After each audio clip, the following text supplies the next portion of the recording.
na ginagawa ng pamahalaan upang manatiling payapa at maiangat ang pamumuhay ng bawat Pilipino. Mula sa Pangulo ng Republika ng Pilipinas, Mayor Rodrigo Roa Duterte. Ito ang Talk to the People.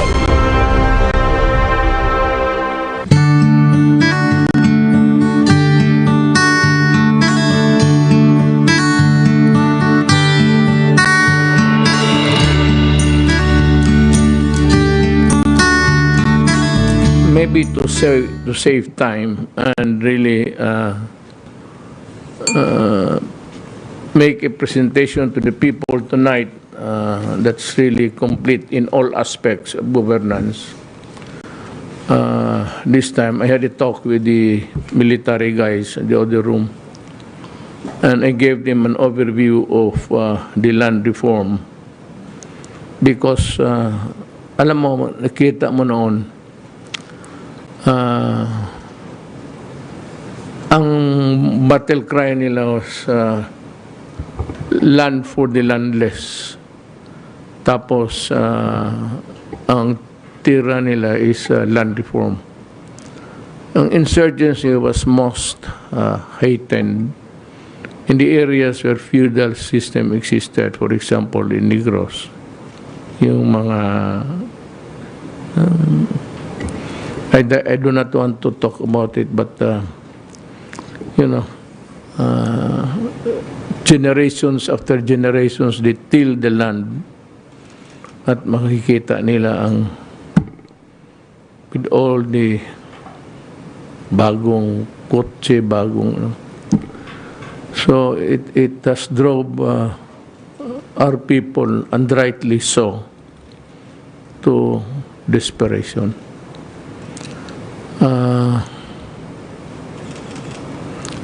Although land reform has already ceased,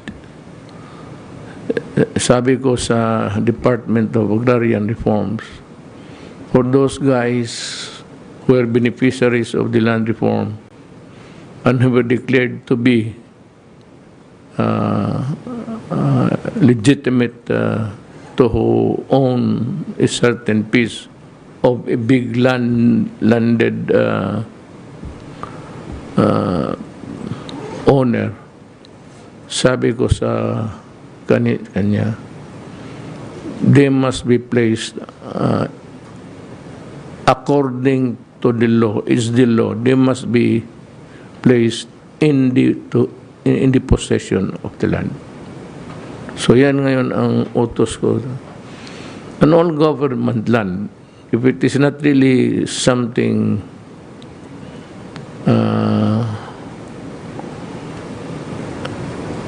gaya itong mga military reservations, I'm sorry, but I cannot, I have to be sparing in my actuations there, because hindi naman pwede na we deprive of the military of the land that they would need to effectively exercise, train, and even just to wander there about training for being a soldier. So the one that oversaid which I would place on his shoulder to implement it, you are listening, Secretary Casaciones of the Agrarian Reform.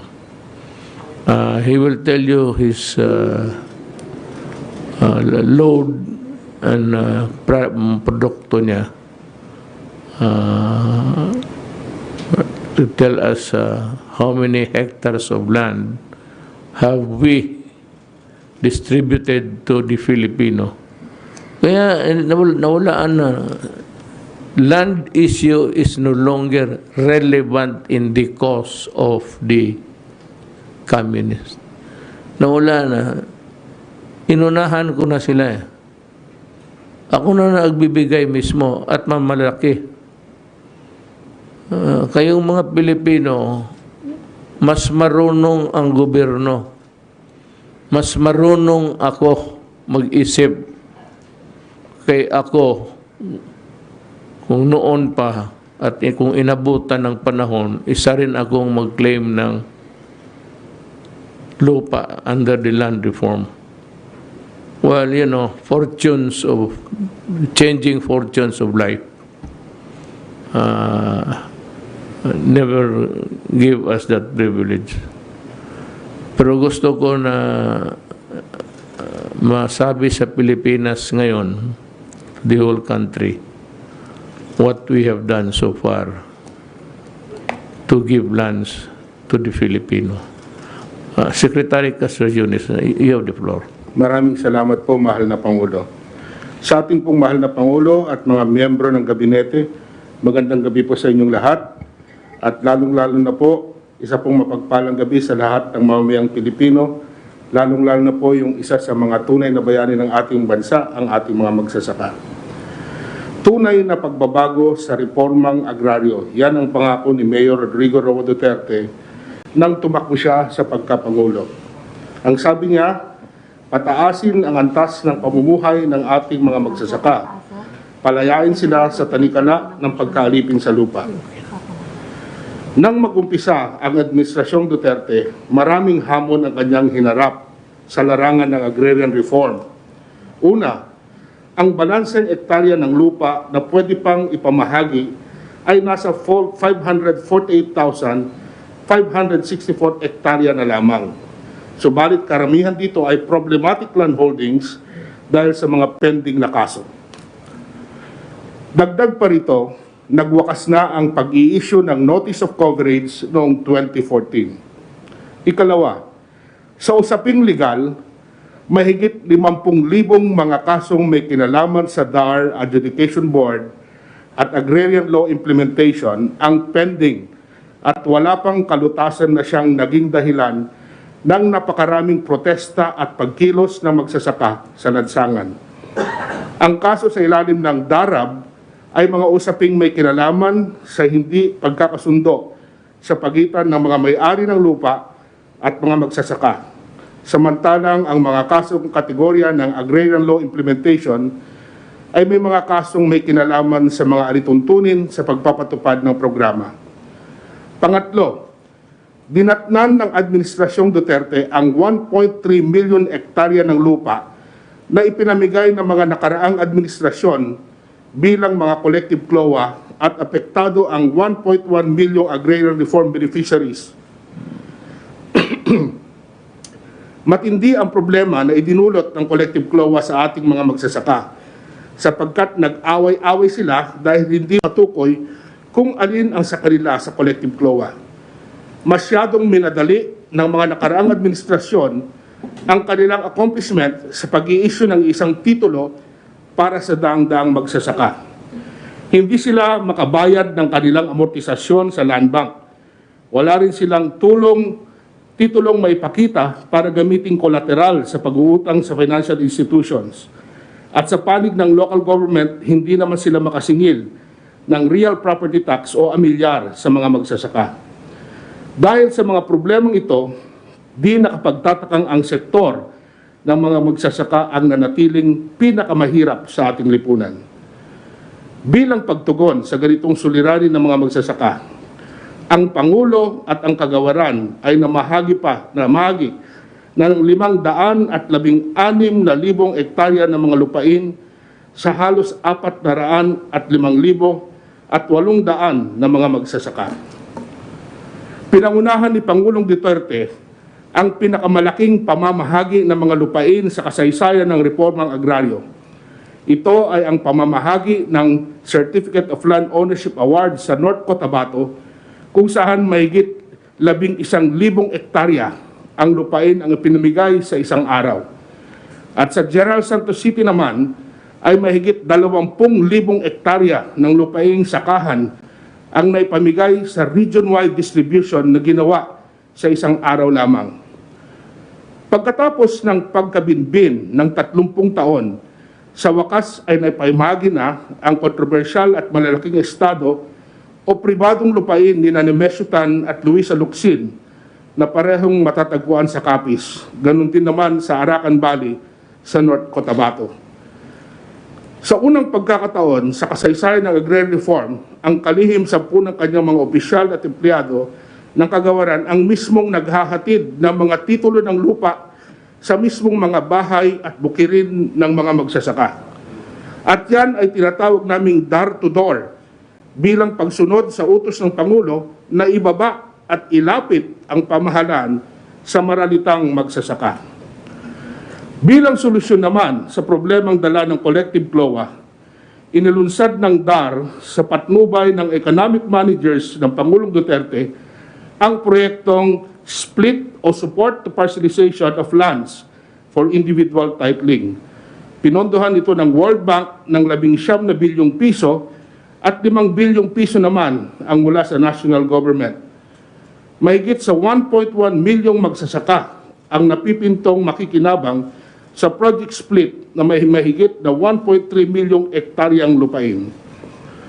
Upang madagdagan ang lupang ipapamigay sa mga magsasaka, noong 2019, nag-issue ang Pangulo ng isang kautusan, ang Executive Order No. 75, na naglalayong ipamahagi ang mga hindi ginagamit na lupang pag-aari ng pamahalaan o idle government-owned lands na angkop sa pagsasaka. Tinatayang may 232,000 ektarya ang mapapasakamay ng mga magsasaka dahil sa naturang hakbang. Kasama na dito ang Boracay, Davao National Agricultural School, Cagayan State University, Pampanga State Agricultural University, at Yuluking Ranch sa Busuanga, Palawan. Sa kooperasyon ng Department of National Defense sa pamumuno ni Secretary Delfin Lorenzana, noong Abril 30, 2021, nakipagkasundo ang DAR sa Bangsamoro Autonomous Region for Muslim Mindanao upang ipamahagi ang mga sumusunod na lupain. 1,300 hectares sa Marawi City. Sa Lanao del Sur naman, 780 hectares sa municipality ng Sagiran, 1,324 hektarya sa municipality ng Piagopo, at 1,396 na hektarya sa munisipalidad ng Marantao. Sa kasalukuyan ay sinusukat na ang mga lupain na ito at pipirmahan na ang deed of transfer ng mga government-owned lands, at sa darating na Oktubre ay pwede nang ipamigay ang nasabing mga lupain. Lahat ng government-owned lands na ipapamahagi ay ibibigay sa mga magsasaka ng walang bayad. Sa pagpapatupad ng EO 75 ng ating Pangulo, na ipamahagi na ang higit sa 2,500 hektarya ng lupang pag-aari ng pamahalaan sa mahigit 2,000 magsasaka. Kasama sa mga nabiyayaan ng government-owned lands ang may 124 na mga graduate ng kursong agriculture. Ito ay alinsunod sa Administrative Order No. 3, Series of 2020, na naglalayong hikayatin ang mga kabataan sa pagsasaka, lalo na't kumukonti na ang ating magsasaka at nasa 57 anyos na ang average age nila. Sa Administrative Order No. 3, hindi lang po mga graduate ng agriculture courses ang mabibigyan ng lupa, kundi pati kababayan nating nagbabalik loob sa pamahalaan. Mahigit 2,000 mga dating rebelde at kanilang sympathizers ang nabigyan na rin ng mga lupang sakahan sa Nueva Vizcaya, sa Leyte, Bohol, Masbate, Arakan Valley, Negros at iba pa. Ito ang ambag ng DAR sa misyon ng national government na supilin ang local communist armed conflict sa bansa. Sa Muslim Mindanao naman, 146 na mga decommissioned combatant ng Moro Islamic Liberation Front ang naging benepisyaryo ng mga lupang ipinamahagi sa Bangsamoro Region. Ito ay sa pakikipagtulungan ng ahensya sa Ministry of Agriculture, Fisheries and Agrarian Reform. Ang pangalawang mandato ng DAR ay reresolbahin ang mga nakabinbing agrarian cases. Sa administrasyon ng Pangulong Duterte ay napabilis ng DAR ang pagre-resolba ng mga pending agrarian legal cases. noong 2017, mayroong 51,137 na kaso sa DAR na nakabinbin pa mula noong 1990. Sa pagsusumikap ng Department of Agrarian Reform at sa utos na rin ng ating Pangulo, na-resolba ang maraming pending cases. Kaya noong 2020, meron na lamang 679 cases na natitira. Yan po ang resulta ng Zero Backlog campaign na aking sinulong sa DAR simula noong 2017. Sa 134,870 na pending agrarian law implementation cases, 127,008 o 94% ang naresolba. Sa 20,334 na cancellation cases naman, 19,953 or 98% ang naresolba ng DAR. At pagdating sa adjudication cases, sa kabuang 129,906 na kaso, 113,506 ang naresolba. Nagbigay po tayo ng free legal assistance sa mga agrarian reform beneficiaries. Magmula 2017 hanggang sa kasalukuyan, tumulong po tayo sa 112,766 na mga magsasaka sa ilalim ng programa. Sa administrasyon ni Pangulong Duterte, ang Presidential Agrarian Reform Council o PARC ay binuhay pagkatapos ng 10 taong hindi nag-convene. Binuwag po ng PARC ang mga agribusiness venture arrangements at stock distribution options na hindi tumutupad sa ating mga batas sa agrarian reform. Ito po ay ang mga SBJ Farms Incorporated ng Negros Occidental, ang MEPI Farms ng Davao del Norte, at ang Woodrich Hermanos Incorporated ng Negros Occidental. Ang lahat ng ito ay umaabot ng 1,143 hectares para sa 1,106 ARBs. Dahil sa ipinalabas na AO3 Series of 2021 tungkol sa conversion o pagpapalit gamit ng lupa, pinahigpit ang parusa sa illegal conversion ng agricultural lands. Ngunit, pinabilis naman ang pag-aproba ng aplikasyon sa conversion para sa mga lupang gagamitin sa telekomunikasyon, water generation, pabahay, pagkain, power generation, at sa loob ng 30 araw kapag kumpleto na ang lahat ng requirements at naisagawa na ang ocular inspection. Dahil sa bisa ng Administrative Order No. 2, Series of 2021, base sa kautusan ng Pangulo, nasuspindi po ang pagbabayad ng amortisasyon ng mga agrarian reform beneficiaries at na-credit po ang bayad ng 6% interest sa principal na obligasyon ng mga benepisyaryo. Ito po ang nagawa natin sa Agrarian Justice Delivery. Bilang pagtungon naman sa direktiba ng Pangulo na pataasin ang antas ng pamumuhay ng mga magsasaka, ang kagawaran ay naglunsad at nagpatupad ng mga programa na naglalayong magkaroon ng sustainable at resilient agrarian reform community. Sa kasalukuyan, mayroon na po tayong 2.486 million agrarian reform beneficiaries mula noong 1972 hanggang 2020 at 166,127 mag-ARBs ay mula noong 2016 hanggang sa kasalukuyan. 1.3 million or 53% na mga ARBs ay nakapaloob sa 2,234 agrarian reform communities. Sa pagpapalakas ng mga benepisyaryo, nakapagkaloob na tayo ng pagsasanay at pautang sa 1,626,097 na mga babae at lalaking ARBs. Mula dito, 897,882 na magsasakang agrarian reform beneficiaries ang nakakuha ng pautang at may kabuang 18.7 billion pautang na ang naipagkaloob.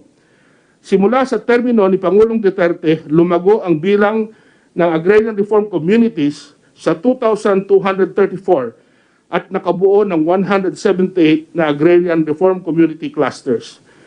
Meron na rin po tayong nagawang 1,869 arbos o kooperatiba na may 377,250 members upang maging conduit sa mga tulong na may bibigay sa mga magsasaka. Sa kabuuan, meron na tayong 6,369 agrarian reform beneficiary organizations. Sa programang Enhanced Partnership Against Hunger and Poverty, may 240 kooperatiba ang nabigyan ng oportunidad na may benta ang kanilang produkto sa iba't ibang government agencies at private organizations. Inilunsad din natin ang Arbold Project kung saan naglaan ng DAR ng 300 million pesos para sa iba't ibang uri ng tulong sa mga individual na magsasaka at ang kanilang mga samahan sa panahon ng pandemya. Ang programang ito ay nakatulong sa 1,632 arbos sa marketing programs ng kanilang mga ani at produkto. Bukod rito, ang kagawaran ay nakapagkaloob ng 256 farm implements sa 219 municipalities and cities. Nang mangyari po naman ang pandemyang COVID-19, itinatag natin ang buhay sa gulay. Ito ay matagumpay na nagbibigay ng dagdag na kabuhayan sa mga mahihirap na nininirahan sa mga syudad. Sa ngayon, may 24 buhay na gulay sites na sa buong Pilipinas.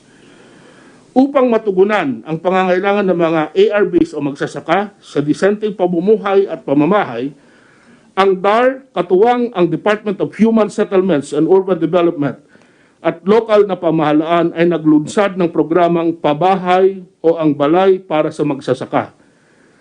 Sa kasalukuyan ay mayroon ng 100 housing units na itinatayo sa Umingan, Pangasinan na nakatakdang may turnover bago matapos ang Oktubre 2021.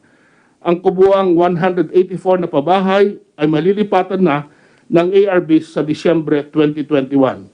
Sa buong Pilipinas ay may 150 na LGUs na nag-apply para sa balay magsasaka. Pero sa kasalukuyan ay 29 LGUs pa lamang ang nag-qualify para sa pabahay magsasaka. Sa panahon ni Pangulong Rodrigo Roa Duterte, ang kagawaran sa pakikipag-isa ng National Irrigation Administration ay nakapagkaloob ng 313 na proyektong patubig na nagkakahalaga ng 2 billion sa iba't ibang probinsya sa buong bansa. Ang kagawaran sa ilalim ng Tulay ng Pangulo Project ay nakapagpagawa ng 177 na tulay na may kabuang sukat na 10,436 linear meters. Ilang foreign assisted projects naman ang pinasok at ipinatupad ng DAR upang makapagbigay ng mga suporta sa mga magsasaka sa rehiyon ng Mindanao. Ang Project Converge ay pinatupad sa Region 9, 10 at sa Caraga. Ang proyekto ay naayon sa base sa pangangailangan ng komunidad sa pagpapaunlad ng produksyon ng mga magsasakang nagtatanim ng palay, rubber, coffee, kasaba, abaka, niyog at iba pa. 11,560 ARBs at 33,029 households ang direktang nakikinabang at nisiyahan sa pagtanggap ng iba't ibang suportang serbisyo dahil sa Project Converge. Ang Italian assistance to the Agrarian Reform Community naman ay naglalayong mabigyan ng mga infrastruktura at mga pagsasanay ang 53,000 kabahayan at 18,000 ARBs sa Sarangani, Sultan Kudarat, Lanao del Sur at Maguindanao.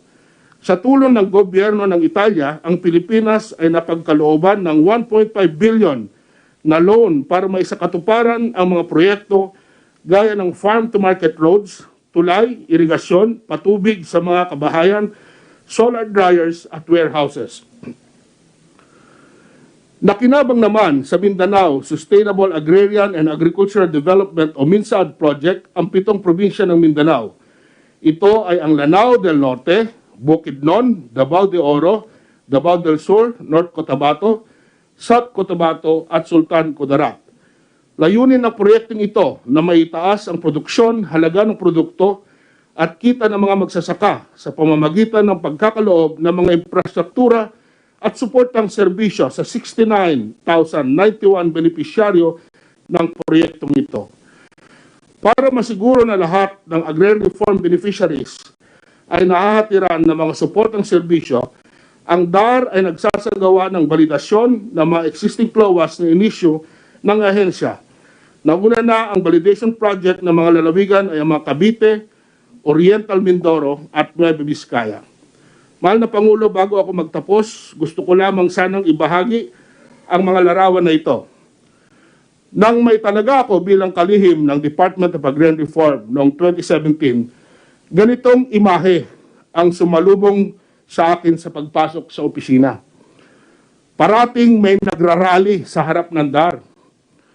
Sa katotohanan, sila ay nagtayunan ng mga barong-barong na tulugan sa bangketa bilang protesta sa mabagal na pagtugon sa mga problema ng marilitang magsasaka. Pagkatapos ng 2 araw ng aking pag-upo bilang sekretaryo, kami ay nagdialogo at sila ay kusang lumisan na punong-puno ng pag-asa sa ating pamahalaan. Umaasa po ako na sa pagtatapos ng termino ni Pangulong Duterte ay maraming suliranin ang ating mga magsasaka ang nabigyan at mabibigyan pa ng solusyon, lalo na ang hinaing nila sa matagal na paghihintay sa kanilang titulo ng lupa. Naitanim na ng administrasyong ito ang binhi para tuloy-tuloy na mabigyan ng sapat na suporta ang ating mga magsasaka. At sa pagsibol ng mga serbisyong ipununla ng DAR at ng ating Pangulo, ako'y umaasa na sa darating na panahon ay aanihin rin ng ating mga magsasakang may turing na isa sa mga tunay na bayani ng ating bansa ang kaginhawaan at kaunlaran sa buhay. Dahil sa ating mga programa, naway mahikayat ang mga kabataan na magbalik sa pagsasaka at magsulong sa modernong agrikultura. Ito ang magiging kaganapan at pamana ng mga Pilipino ng reforma agraryo na ipinapatupad sa administrasyon ni Pangulong Rodrigo Roa Duterte. Salamat po at mabuhay po tayong lahat.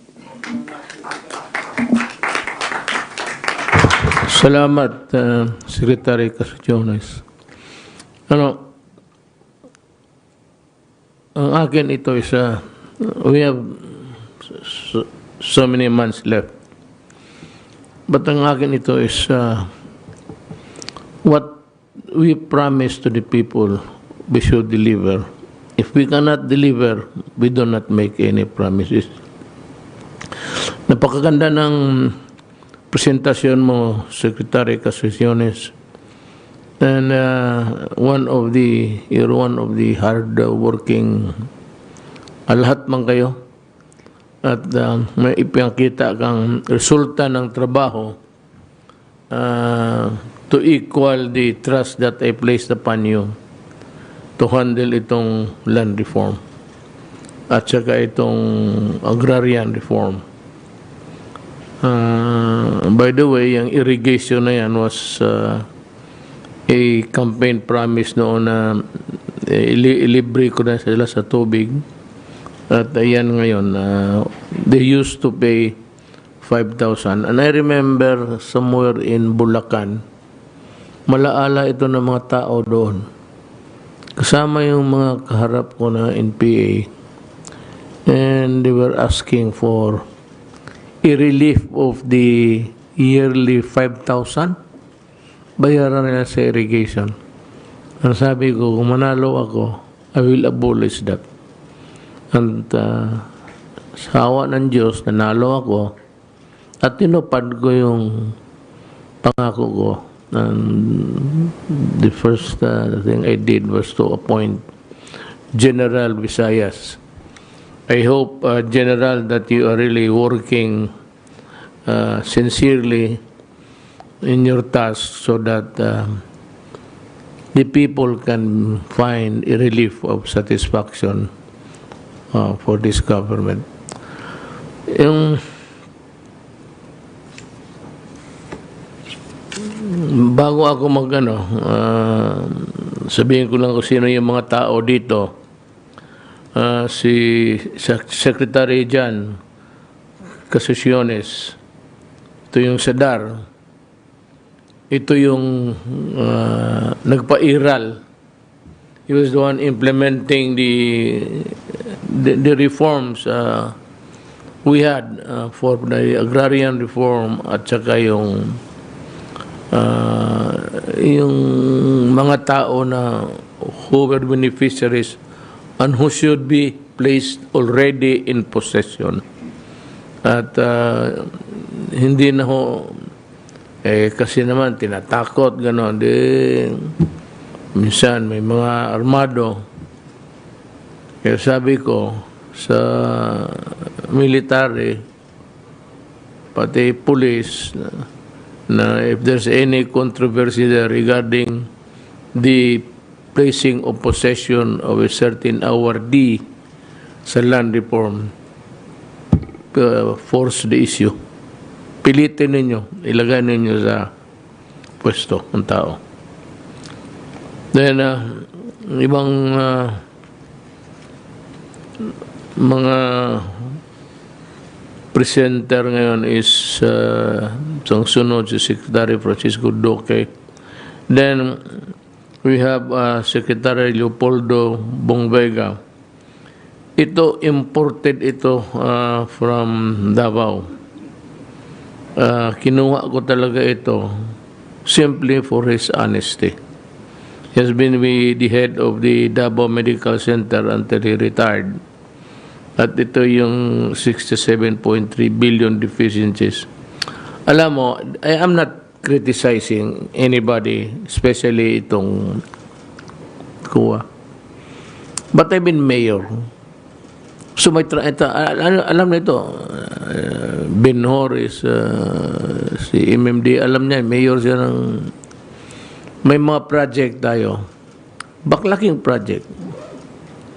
So ngayon, meron talaga yung mga papel-papel na hindi masyado matakompleto, yung decompletion sa paperwork. Pag ano ang kuha, magsabi lang siya deficiency ng mga ganon. Hindi masabihin na deficiency na ninakaw mo yung pera. Deficiency is really in producing the necessary documents to complete the story of imposible magnakaw ka ng 67.3. Alam mo, kasi yung exit call nila, yan ang problema. Kasi yung exit call would point out what needs to be done further to complete the papers. Or, ano mong kuha, every now and then, maraming regulasyon eh. Naghahabol ang bureaucracy niyan. Many government worker na who were placed in a bad light because paglabas nitong COA audit, ilagal itong mga deficiencies, kagaya itong 67.3, mga ganon. Ang labas niya sa mga tao, akala na wala. Nandyan yung pera. So,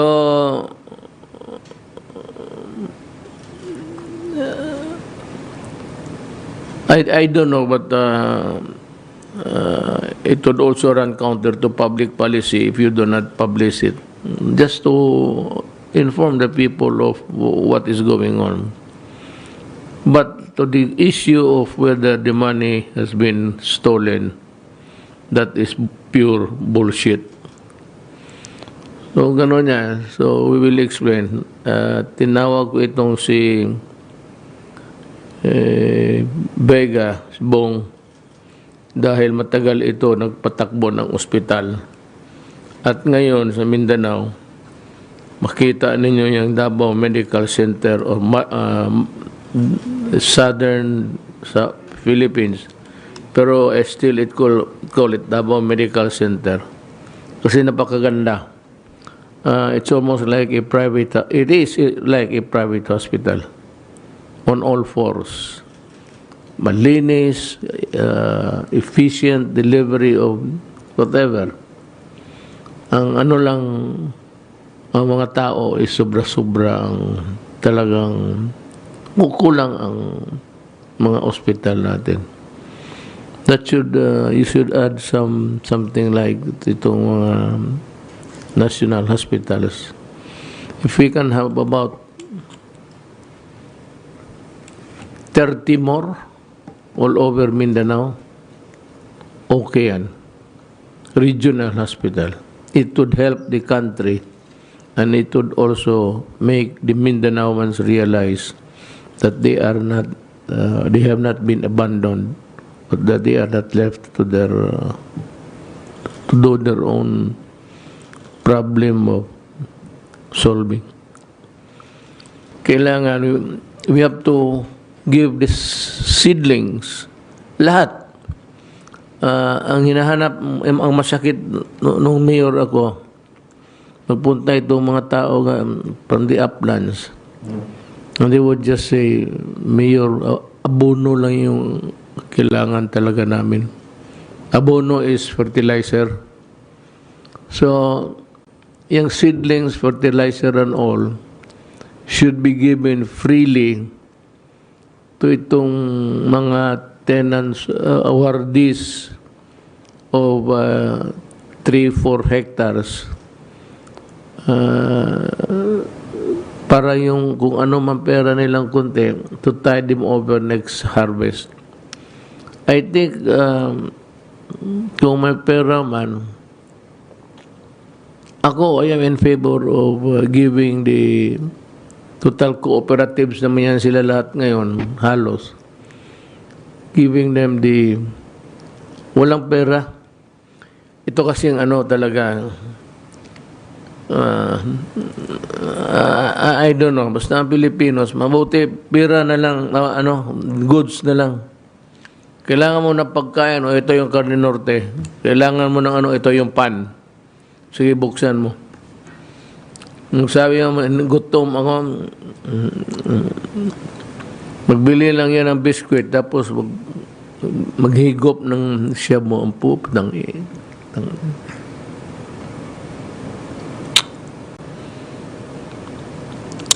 Dito sa mga farmers, ang bigay natin is diretso fertilizer, seedlings lahat. Wala din yung cooperatives na you grant a certain amount of money for all these things. So, there should be one central purchasing. I don't know if the Bureau of Supply can do that for us. There's a parang procurement, you just place there somebody who is really yung may sungay rin para ma-disiplina niya, and he can maybe run the agency efficiently. Gano'n na lang ang bigay mo kung anong gusto na anong kulang ninyo, i-deliver. And you should use the structural essence ng gobyerno. There is the barangay captain. Papirmahin mo, make them liable because pag nawala yan, that's estafa or theft, as the case may be. Pera-pera, mahirap yan. Nawawala eh. Kung hindi mawala, ma-dissipate. Hindi na talaga yung original amount as promised. So, the next guy will give us the updates. By the way, ladies and gentlemen of this republic, itong aming meeting mahaba. So, ang presentation nito, hatiin na lang para marinig ninyo ang lahat. I do not want something na kung ipaano ito, there's some missing because all of the guys here who are talking play a vital role in government, sa governance pati. Take out one of them, we would limp, mag-ano tayo. We cannot stand directly on all fours. Kaya bear with us. If you just want to know what the government is doing, what is best for us, for you, pakinig kayo. Kung ayaw ninyo, punta kayo doon sa mga TikTok, doon sa nag-aaway na nagsusumbong. Nagsusumbong yung asawa niya kasi hindi doon binibigay sa pera doon sa kabilang asawa. Yan that if you want that, ikaw. But kung gusto mo naman ang malaman ng gobyerno, importante lalo lang yung pera ninyo, taxes. dapat importante talaga malaman ninyo yan saan. So that's why I'm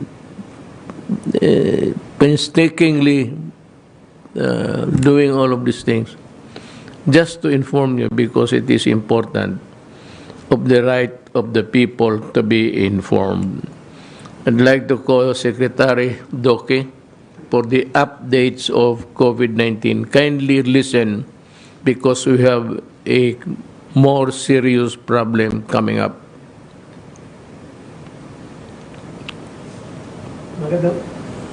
Magandang gabi po, Mr. President, kay Senator Bongo, Chair of the Committee on Health. Ang aking po mga kapwa miyembro ng kabinete at higit po sa lahat sa ating po mga mamamayan, magandang gabi po sa atin lahat sa ngalan po ng Department of Health at ng Interagency Task Force on Emerging Infectious Diseases. Magbabahagi po ako muli sa inyo ng isang maikling ulat ukol po sa ating COVID-19 situation, kabilang na ang updates sa ating pong biosurveillance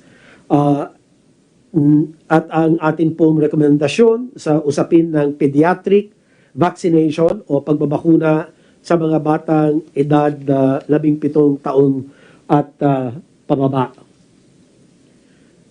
Next slide, please. Ngayon, ika-16 ng Agosto, taon 2021, meron na po tayong nadagdag na muli 14,610 na mga bagong kaso. Bahagyang mababa po ito doon sa naitala natin kahapon na humigit kumulang mga 14,700.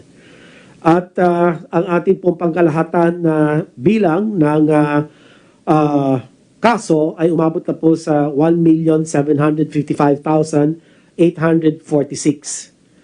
At sa 14,610 na naidagdag sa ating mga kaso, yun po galing sa NCR ang pinakamataas, sumipa na naman po dito sa 4,071. Sumunod po Region 4A, 3,232. Samantalang ang Region 3 ay ang kanyang naiambag ay 1,903. At andun po Region 7 at Region 10, 4th and 5th position. At ang mga pangunahin mga probinsya at mga syudad na may mga pinakamalaking naitalang kaso, Cavite is 1,214, ang Laguna 1,059, Quezon City 730, Bulacan 709, and Rizal 547. Ang atin naman mga aktibong mga kaso ay umabot po sa 106,672 at may kasama na po itong bagong 14,513 at ang pangkatumbas po nito ay more or less 6.08%. Samantalang ang ating po recoveries ay naitala natin ang 92.20% at ito po ang katumbas 1,618,808. Meron po tayong naidagdag na 10,674 recoveries. Ang atin po naman case fatality rate ay nananatili sa 1.73% at ang pangkalahatan bilang nito ay nasa 30,366 at meron po tayong naidagdag na 27. Unfortunately, ito po yung naidagdag na mga pumanaw. At ibig ko pong bigyan diin para po sa mga Pilipinong may edad na 50 to mahigit sa 80 taon gulang, ang kanilang case fatality rate ay 5.4% at kanya talagang sila ang binibigyan natin ng prioridad sa bakunahan. Ito naman slide na ito, mapapakitang muli ang ating mga epidemic curves ng mga iba't ibang major island groups sa buong bansa. Ito pong atin kulay blue ay ang NCR, ang atin pong Visayas, yung teal or aqua blue. Mindanao is represented by the orange color plus areas ang green, rest of Luzon pula. Makikita po natin ang NCR, itong blue, tapos itong rest of Luzon, yung pula. Pataas po sila, pati itong NCR talagang sumisipa. At ang atin po plus areas, ganun din po yung kulay green. Ayan po, ay tumaas din po. Medyo hindi ganun po taas naman ang naitala for the Visayas and Mindanao. So ito po ang talagang atin binabantayan dahil nakikita natin halos magbabalik na naman, aabot na doon sa atin mga peak cases nung tala natin for March and April of this year. Mapunta po tayo sa updates on the biosurveillance activities na isinasagawa po ng Philippine Genome Center ng University of the Philippines. At nakapag whole genome sequencing po sila, umabot na 9,706 at sa loob po ng specimens na genome sequence, ang makita po natin dito, ang beta variant, ang siyang may pinakamataas na porsyento, 25.58%, samantalang ang alpha as a 23%. Sumunod naman po dito ang B1163 at 10.96%. Pero pansinin natin, ang delta ay tumaas, napakamabilis, no? Nag-umpisa lang niya, less than 1%, ngayon asa 8.31% na po siya. So, meron po tayong natuklasan na lambda variant. Ito po yung galing sa Peru. At lumalabas po dito, Mr. President, ang lambda variant ay iniugnay po, katulad ng delta, sa kanilang mabilis na pwedeng makahawa. Ano po? So, high transmission rate at meron din pong mga limitadong pag-aaral na nagsasabi na ang lambda variant ay pwede pong makatakas mula sa proteksyon na dulot ng bakuna. So, kinakala pa rin po natin ang mas maraming mga peer-reviewed journals para talagang makasiguro po tayo sa pagkilala ng lambda variant. So, meron po tayong isa ngayon yan at harinawa, hindi na po ito tumaas. At gusto ko rin pong ibig kong bigyan din na patungkol naman dito sa mga variants of concern, beta, alpha, and delta. Yung lambda, hindi pa po yan variant of concern. Ito ay tinagurian variant of interest pa lamang sa ngayon ng World Health Organization. Pero binabantayan po ito, tinututukan po ito ng ating pong mga sayentista at mga iba't ibang mga grupo. At yan po, ang magkaroon man ng mga ganitong mga variants, ang paulit-ulit po natin sinasabi, ang pagsunod po, disiplinadong pagsunod po sa minimum public health standards at ang pagbabakuna pa rin. Ito pa rin po ang solusyon. Ito pa rin po ang proteksyon. Hindi ho parang wala tayong laban. Meron po tayong laban dito, Mr. President, at ating po mga kababayan. Basta sumunod lang po tayo sa mga panuntunan ng Department of Health at ng IATF. Proper wearing of mask, face shield, social distancing, kung pwede, mahigit na. Gawin natin 2 metro hanggat sa maaari. At yung well-ventilated, kung kayo'y nasa mga lugar sa inyo pong mga tahanan, siguraduhin lang po bukas ang inyo pong mga bintana. Dahil malaki po ang proteksyon, taglay ng sapat na ventilasyon at iwasan ang mga lugar na kulob. At magpalista na po sa inyong pinakamalapit na vaccination center dahil lahat po ng mga bakuna natin na sinuri ng FDA, ng ating po mga vaccine expert panel ay talagang malinaw. Sila po ay epektibo laban po sa malubhang COVID-19 infection at nakakaibsan o nakakaiwas po ng hospitalization at higit sa lahat po naiiwasan ang pagpanaw. Kanya muli ay ito po ang ating panawagan. Mr. President, kung naalala ninyo, meron pong lumalabas na isang doktor na nagsasalita po sa mga Facebook, sa mga interviews, sir, na sinasabi niya na mas masama daw yung bakuna kesa doon sa COVID-19, ay wala pong katotohanan itong sinasabi niya, Mr. President. Kasi kung titignan natin, sa 20.8 million doses na naibigay po natin, ang reported adverse events following immunization ay nasa 0.26% lamang, Mr. President. Napakamababa po. Samantalang ang non-serious adverse event following immunization ay nasa 0.24%. Aba, di mas lalo naman pong mababa ang porsyento ng serious o yung pong grabe kung tawagin na adverse events pagkatapos po ng bakunahan asa 0.006%. So ito po mga tao ito nagkakalat ay talagang pinipilit na warakin yung vaccine confidence po ng ating mga kababayan. At hindi po tama ito, Mr. President. Yan na lang po ang akin pinakahuling. Meron pa po akong last lang na mga final summary lang po at key points. Ito po yung ang ating pong bilang pagbubuod, Mr. President, ang mga pangunahin pong ating mga mensahe sa ating pong mga kababayan ay sa patuloy na pagtaas ng mga kaso sa buong bansa.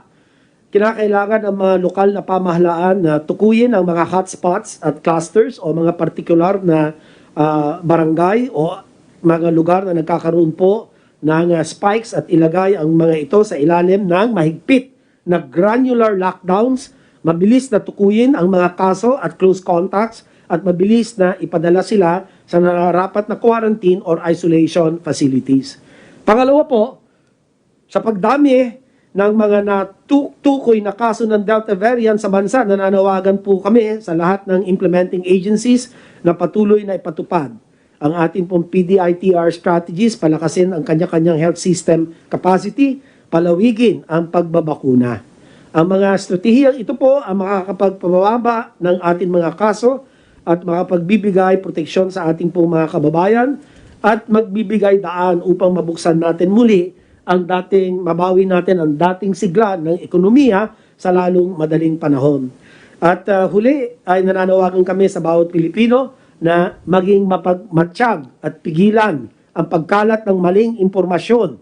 Sa halip, ibahagi natin ang mga impormasyon na galing po sa mga verifiable sources katulad ng Department of Health. So muli, ito na lang po ang pinakahuling bahagi ng aking pong ulat. Maraming salamat po, Mr. President, at handa na po akong sumagot sa inyo pong katanungan. Thank you, Secretary Doge. Just let me say again yung sinabi mo. Galing sa bunganga ko. Alam mo, mga kababayan ko, if you would recall day 1 na I appeared before the nation on TV to announce that there is an impending pandemic that would hit us severely. At sinabi ko sa inyo yung kapag kukulang natin, wala tayong bakuna doon. Hindi naman tayo mayaman. Hindi pa tayo nakapag-imbento ng bakuna ng sarili natin. Sabi ko, we'll just pray, but do not go out of your houses. Limit your mobility outside of your home. Kasi yan lang muna ang panlaban natin. And kung maglabas kayo, mask pa noon. Wala pa yung face shield. But it was mask, okay na sana yun. Pero sabi ng experts may kulang, so we have to use the shield. And the shield, we have to, you buy another, tapos yung hugas ng kamay. Yun lang naman, social distancing. Wala tayong panlaban eh. You know, we do not have the vaccines locally. We import, we buy. As soon as nandito yan sila, hindi yan lahat para sa lahat sa atin. Only a portion of the population will be serviced with that supply that comes to us. although hindi naman intermittent, but not really in a regular basis. Kaya na lang ho magbantay sa sarili ninyo kasi may problema tayo. Sabi nga ni Secretary Duque, merong mga variants, mga mutations. Itong isang virus, nagkaroon ng pinsan ang putang ina. Tapos na mas deadly siya. Yung pinsan niya, nanganak ng ibang variant na naman. So we have the beta, delta, lambda, alpha, kung ano-ano na lang. Ang COVID-19 lang ang may bakuna tayo. But for all of those i-mention ngayon na mga strains, yung mga klase-klase yung pumapasok sa mundo, yung delta, meron na tayo. Sa awa ng Diyos, mabutit na lang, yung COVID-19 vaccine may dampen the aggressiveness of itong mga delta. But itong gamma, itong dadating nila, sabi ng mga scientists, I think it's 1N1, which traces itself from the avian, galing sa mga birds, and would it include the fowls that we have on the ground? Yung mga manok galing dyan, yan ang history niyan. So, wala pala talaga panlaban. Ang ating depensa lang talaga is iwas, bahay, tapos wash your hands, do not go out when it is not necessary. Bakuna, kung mayroong bakuna, habang may bakuna, as long as there is a supply nearby na punta ninyo, magpabakuna na kaagad kayo para sigurado. Now, ngayon, sabi nga ni Secretary Duque, there's actually he is I think Romeo Quijano. He's the head of the Manila UP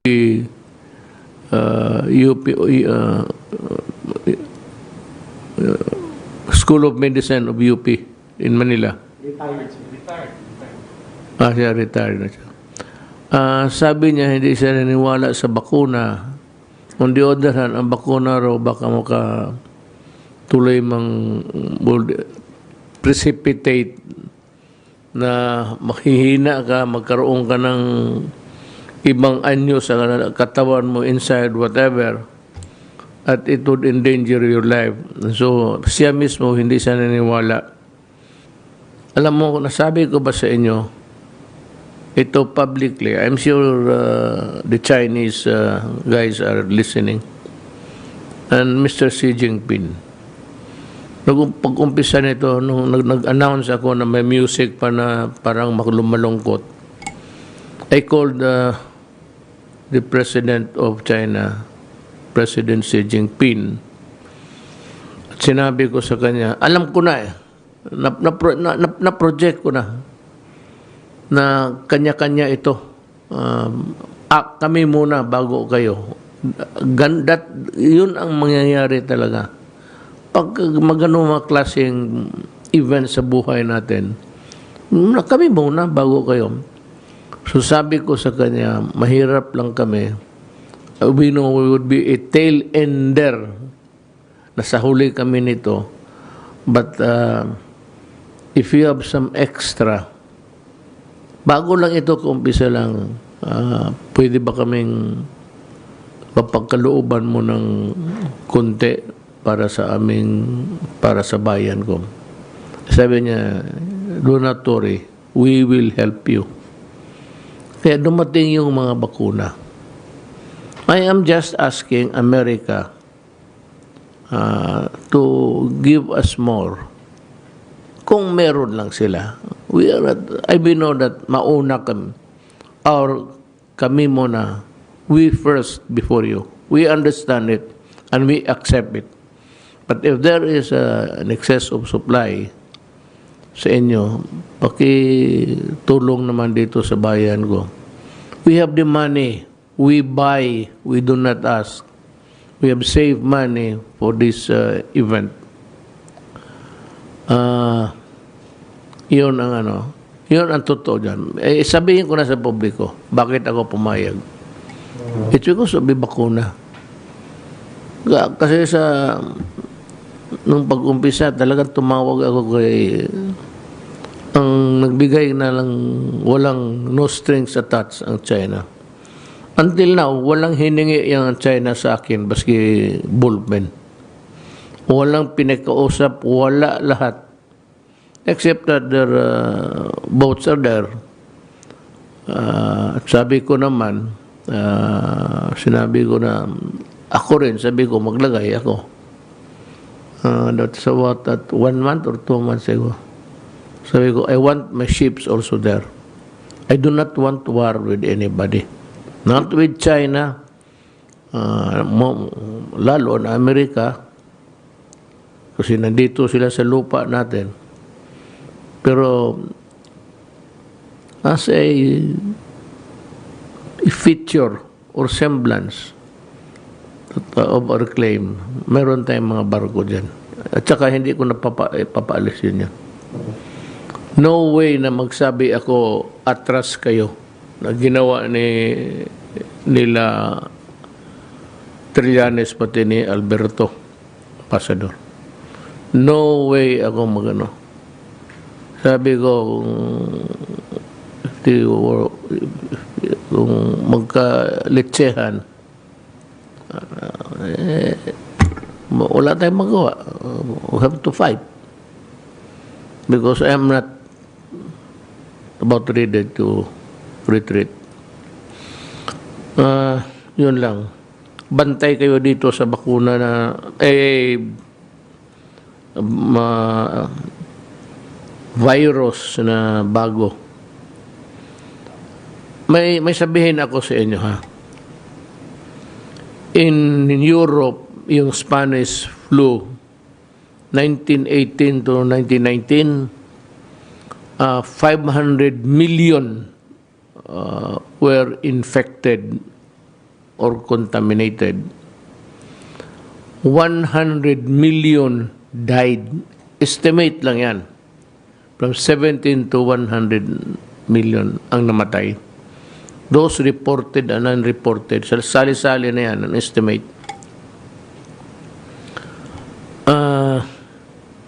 It was there for a long time.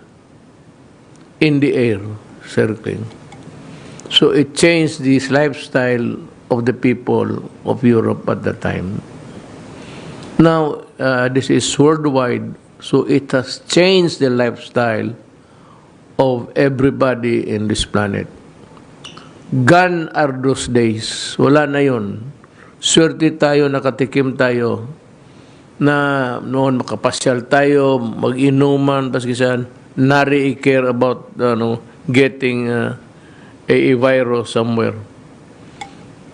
Dumating na ang panahon, matagal pa to. Itong virus na to will just circulate in the air for years. So itong mask, itong limited social contacts natin, nandyan na yan, yung distancing sa bahay, hugas. Gano'n na ang buhay ng Pilipino, I think, for the next how many years. Hindi na mawala yan. Yun na ang style. Wala na tayo yung sabing pasyal ng gabi, wala na. For those mga anak nating maliliit, okay lang. They would have no, wala silang or something na losing anything. But yung mga teenager ngayon na nakatikim, they were really long for it. But I'm telling them straight, the virus is here to stay, and it will change your life,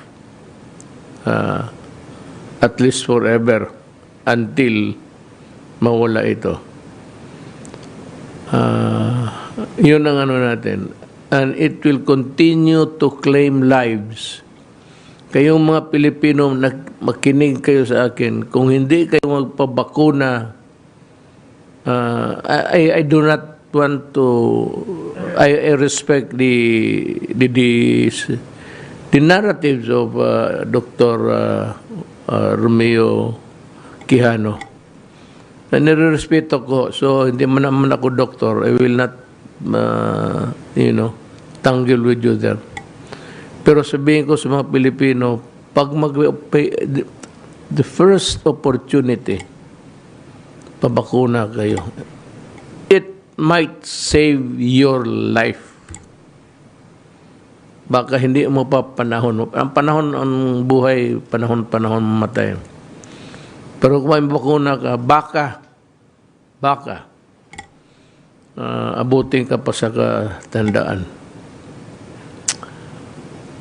Yan ang mensahe ko sa inyo. Yung sabi ni Doktor, figures yan. But the problem, the basic problem, the fundamental fear is that it is here to stay and it has changed our lives. From here on. Kayong mga ayaw magpabakuna, okay lang sa akin. Ganito yan eh. Ideally, talagang kung talagang matudwis, pilitin ng gobyerno. But this is a democracy. We cannot arrest you if you go out, or I cannot enforce totally a rule na huwag kayong, unless of course yung sa mga barangay. Pero demokrasya to, and it's different in other countries. In other countries, Saudi Arabia, pag sinabi sara lahat. But Saudi Arabia is not the kind of setup that we have. We go now to... Mr. President. Yes, sir. If I may just request respectfully to recognize Yusek Bong Vega to make his presentation to clear the issue with regard to the 67.3 billion pesos deficiencies which the COA has reported and which has caused so much doubt in the minds of our people as to how these funds were utilized, and therefore it will be good, Mr. President, to recognize Yusek Vega to make his presentation, sir. You know, that do not put so much importance yung yung matter of course yung kanila. Ako mismo 3 beses na ako na yan nga, hindi sila makahintay. You know, papers, bureaucracy takes very long. Sometimes the documents are deficient. So, you need to correct. Hindi naman kasi ito, kuha. If kuha were the ones preparing the document, tapos we just implement, madali. Nandiyan na lahat ng gusto nila. Ito ngayon, yung may audit sila, yung preliminary audit nila, tapos mag-exit conference sila, at tapos i-release nila yan. Yung papel na yan na preliminary audit, pag inilabas mo yan doon sa media, it becomes the gospel truth. So you are now faced with something like may suspicion agad. Mga kaibigan, matagal ako sa gobyerno. nangyari na yan sa akin. Nanalo ako. Gusto kong sabihin sa COA na gusto kong bulyawan. Sinabi ko na sa inyo, ganon. Hindi kayo maniwala, padimanda-dimanda kayo. Umabot kami ng Supreme Court. 2 beses sila tumba. Siya sa Court of Appeals. Ang problema kasi dyan, I said, the paper that they're holding or papers that they are in their custody are really insufficient and deficient. Kung kailangan, huwag ka munang mag-audit hanggang hindi pa natapos ang trabaho ko. Yan lang naman sana hinihingi natin. Do not conduct an audit on our work na ongoing pa. Kasi dinodocument pa yan hanggang ngayon kung birahin mo ako ng exit conference tapos may deficiency ganon na i-publish mo, I said, that statement of yours in that paper becomes the gospel truth. And it is not fair to the people kagaya mo who has been working, toiling para sa alam ko gusto mo nang mag-resign, pero alam mo rin na tatanggihan kita. Ngayon, noon, you have attempted to resign twice. I expect you to say something to me up this way, mag-resign ka. Sabihin ko sa iyo, hindi. Wala ka namang ginawang masama. Bakit ka mag-resign? Kung hanapin nila dyan, kung mayroon silang makita, in the end, if you find that there is mga nawala dyan, mga 500 pesos, edi magdemanda kayo. Punta ng Supreme Court. The Supreme Court will be a fair arbiter of things. So, ganon. Hindi, huwag kayong maniwala ng Ako mismo, Presidente, ako mismo nangako na I will protect you, people.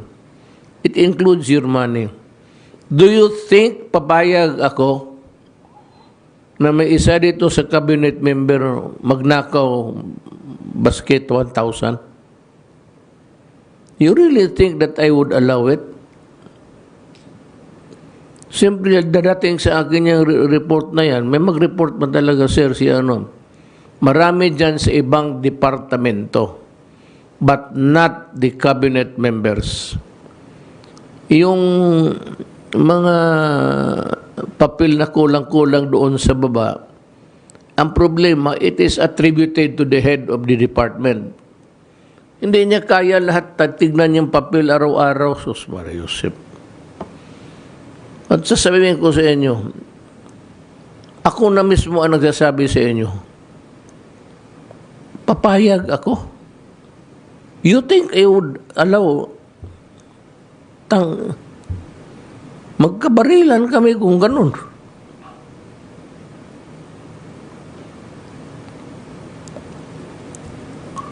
Now, I'd like to ask Under Secretary Vega to explain how over the money, how much was spent, kung saan. Kung gusto ninyo, yung anong naiwan, ibalik na lang kaagad ninyo. Kayo na lang ang magpatakbo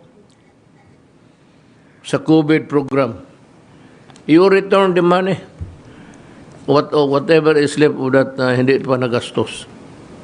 Kung ganun lang naman na you are being pictured as a corrupt official sa trabaho mo na halos. Go ahead, please. Mayor, Mr. President, it is our privilege and honor to present to you and to our fellow countrymen the status of the action taken by the Department of Health with regards to the deficiencies raised by COA. Next slide, please. As clarified by COA, The observations and findings are the recommendations made by the auditors for the management of the Department of Health to address the observations and findings. These are part of the audit process, which allows the audited agency to comply with the recommendations and rectify any deficiencies. The report itself does not mention any findings by the auditors of funds lost to corruption. Next slide, please. As of today, out of the 13 deficiencies, 5 were already resolved, 3 were partially resolved, and the remaining 5 are currently being complied. Next slide, please.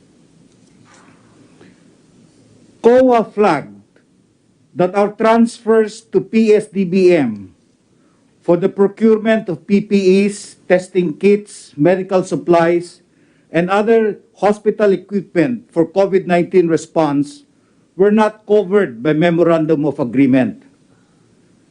Non-attachment of MOA was coordinated and consulted with PSDBM, and it was agreed by the same that non-attachment of MOA has legal basis since the items procured were considered as commonly used supplies.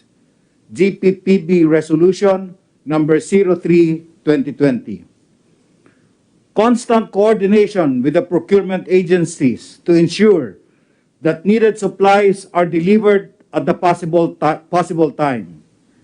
To date, a total of 31 billion worth of commodities was reported by DBM as delivered. Next slide.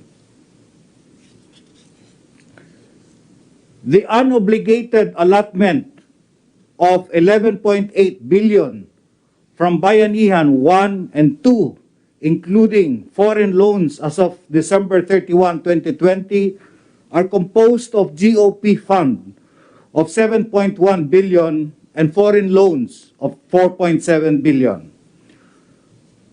5 billion pesos of the GOP fund was considered as continuing appropriations for the year 2021, of which 4.2 billion or 83% have been utilized as of June 30, 2021 for the payment for the salaries of our HRH emergency hired. Some were used to pay for benefits for our health workers, such as the SRA, and death and sickness compensation, procurement of needed medicines and medical supplies in line with the pandemic, while 510 million remains valid for utilization until December 31, 2021. As to the foreign assisted projects, reissuance of SARO from the DBM are to be requested to supplement the funding requirements in line with COVID response. Hindi po nasayang ang mga pondong to. Next slide, please. On the deficiencies in procurement, documents and procedures, this is partially resolved. 2.48 billion mentioned deficiencies was already addressed by the procurement service of the central office. For the remaining 2.52 billion, the DOH operating units concerned were given directives to immediately comply with the COA recommendations. Also, the DOH Internal Audit Service is currently conducting review of transactions pertaining to the Bayanihan 1 and 2 funds. Next slide.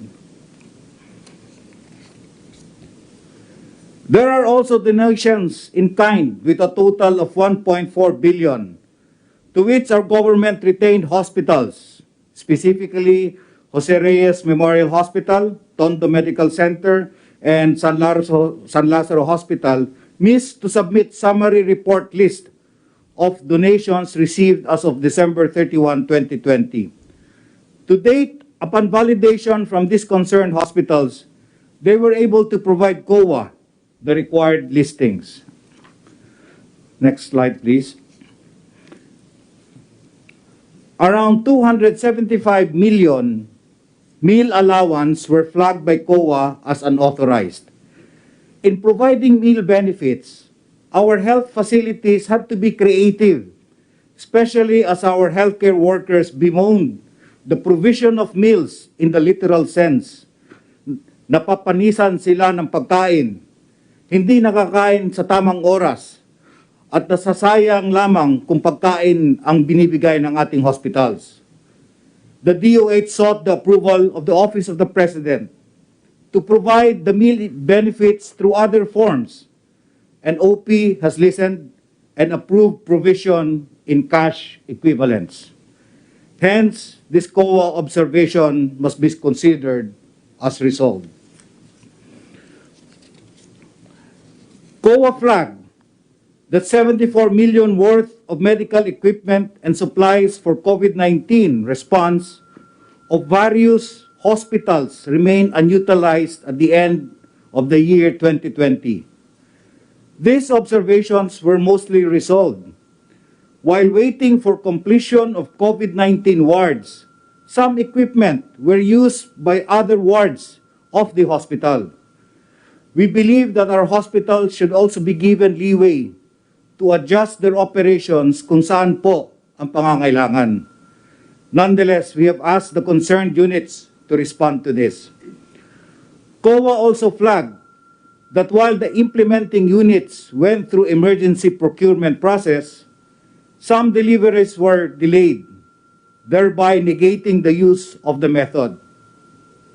However, these operating units acted fast, and we believe that the ensuing delay is beyond their control. However, we continue to remind them that they should strictly enforce delivery dates for such vital supplies and equipment from their suppliers. The foregoing COA findings are more of documentary issues. Some are already resolved, while others are ongoing compliance. We are in the Public Health Service emergency situation. Thus, the Department of Health operating units compelled to this sort of action so as not to compromise the lives of the public. Nevertheless, the concerned operating units commit to comply with the COA recommendations on the submission of required supporting documents. That is all, Mr. President, of our COA report. Thank you. Alam mo, meron akong experience. Tuduhin na lang natin itong COA. You know, kagaya nung yung isang item doon na it would require a MOA. Sabi nila, alam mo, itong DOH, pati itong task force, both agencies are responsible in the war against COVID. Ang Department of Health, yun sila yung punong-puno na kung mabili, at times madalian, emergency. There is no just space for them to maghintay pa ng requisition, gano'n. Anak na po, buhay ang pinag-usapan natin dito. So you better just also, I'd like to remind ko, look, may auditors man nakabase dyan. Like Davao City, there is a Davao City auditor. Ngayon, dadaan yung mga transaksyon na yan, lulusot dyan sa local auditor. Ngayon, pagdating noon sa taas, pag-audit, mabulyaso, you blame now the procurement, the mayor, or whoever, ay listener. Tanggalin na lang ninyo yung auditor dyan sa baba. Kalukuhan yan. Bali. Ano lang pala ninyo eh. Isang audit na lang sa inyo lang para isa. What would you... Hindi lang ito, pati yung DILG, may nabasa ako, pati yung kay Secretary Galvez, meron flag, puro flag, flag down. Stop that flagging, God damn it. You make a report, do not flag, do not publish it because it will condemn the agency or the person that you are flagging. The flagging is spelled F-L-A-G-G-E-D. Ang ginagawa ninyo is F-L-O-G-G-I-N-G. Flagging. Hampas. Huwag naman sige kayo flag ng flag. Tapos wala namang napreso, wala naman lahat. And yet you know that when you flag, there is already a taint of corruption by perception.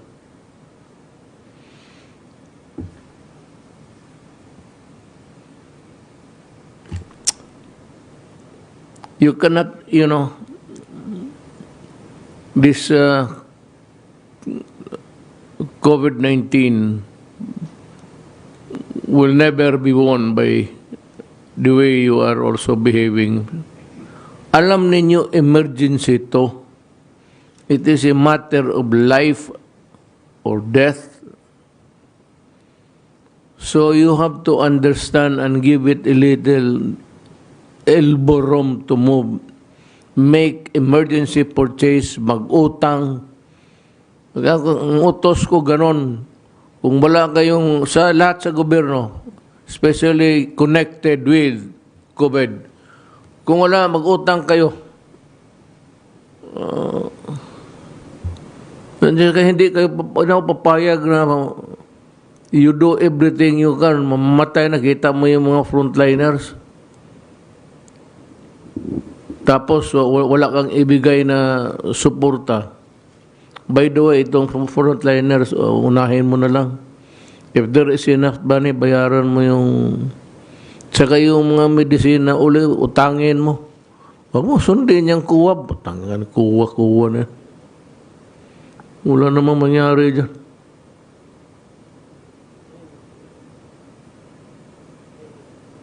Yan ang ayaw ko yung flagging eh. It creates a conundrum. Pati na, alam mo, political season na ngayon. Kanya-kanyang banat, kanya-kanyang criticism. Ito mga newspaper, akala mo,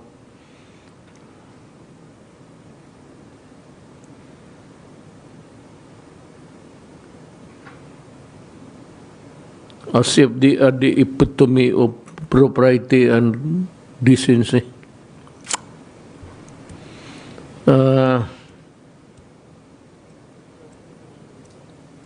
Secretary Lorenzana, it's your time. Can I share my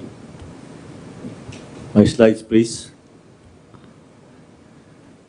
Mr. President, Senator Bongo, kao po mga miyembro ng gabinete, mga kababayan, magandang gabi sa ating lahat. Mr. President, mula na ipatupad natin ang Crisis Action Plan Against COVID Variants, tuloy-tuloy ang ating Prevent, Detect, Isolate, Treat, and Reintegrate or PDITR strategy at pagbabakuna gamit ng ating 4-door strategy. Ngayon po ay urat ko ang ating mga nagawa simula nung itong mga nakaraang linggo. Sa una nating layunin, slide 2. Sa ating unang layunin, nalagdagan natin ang suporta sa mga critical areas sa pamamagitan ng pagdagdag ng bed capacity sa mga critical hospitals, pagsubaybay sa emergency room waiting times, paglipat mula sa mga hospital ng mga asymptomatic at mild COVID cases sa mga temporary treatment and monitoring facilities, TTMFs, mega TTMFs at mga hotels. Slide 3. Sa ating pangalawang layunin, naipatupad natin ang mobility restrictions dahil sa pamamahagi ng ating SAP pagdadagdag ng mga sasakyan para sa mga commuter, pagbabantay sa ating pandaigdigang hangganan or international borders, at pagbabantay sa ating mga interzonal checkpoints at galaw ng mga authorized persons outside residence or APORs. Slide 4.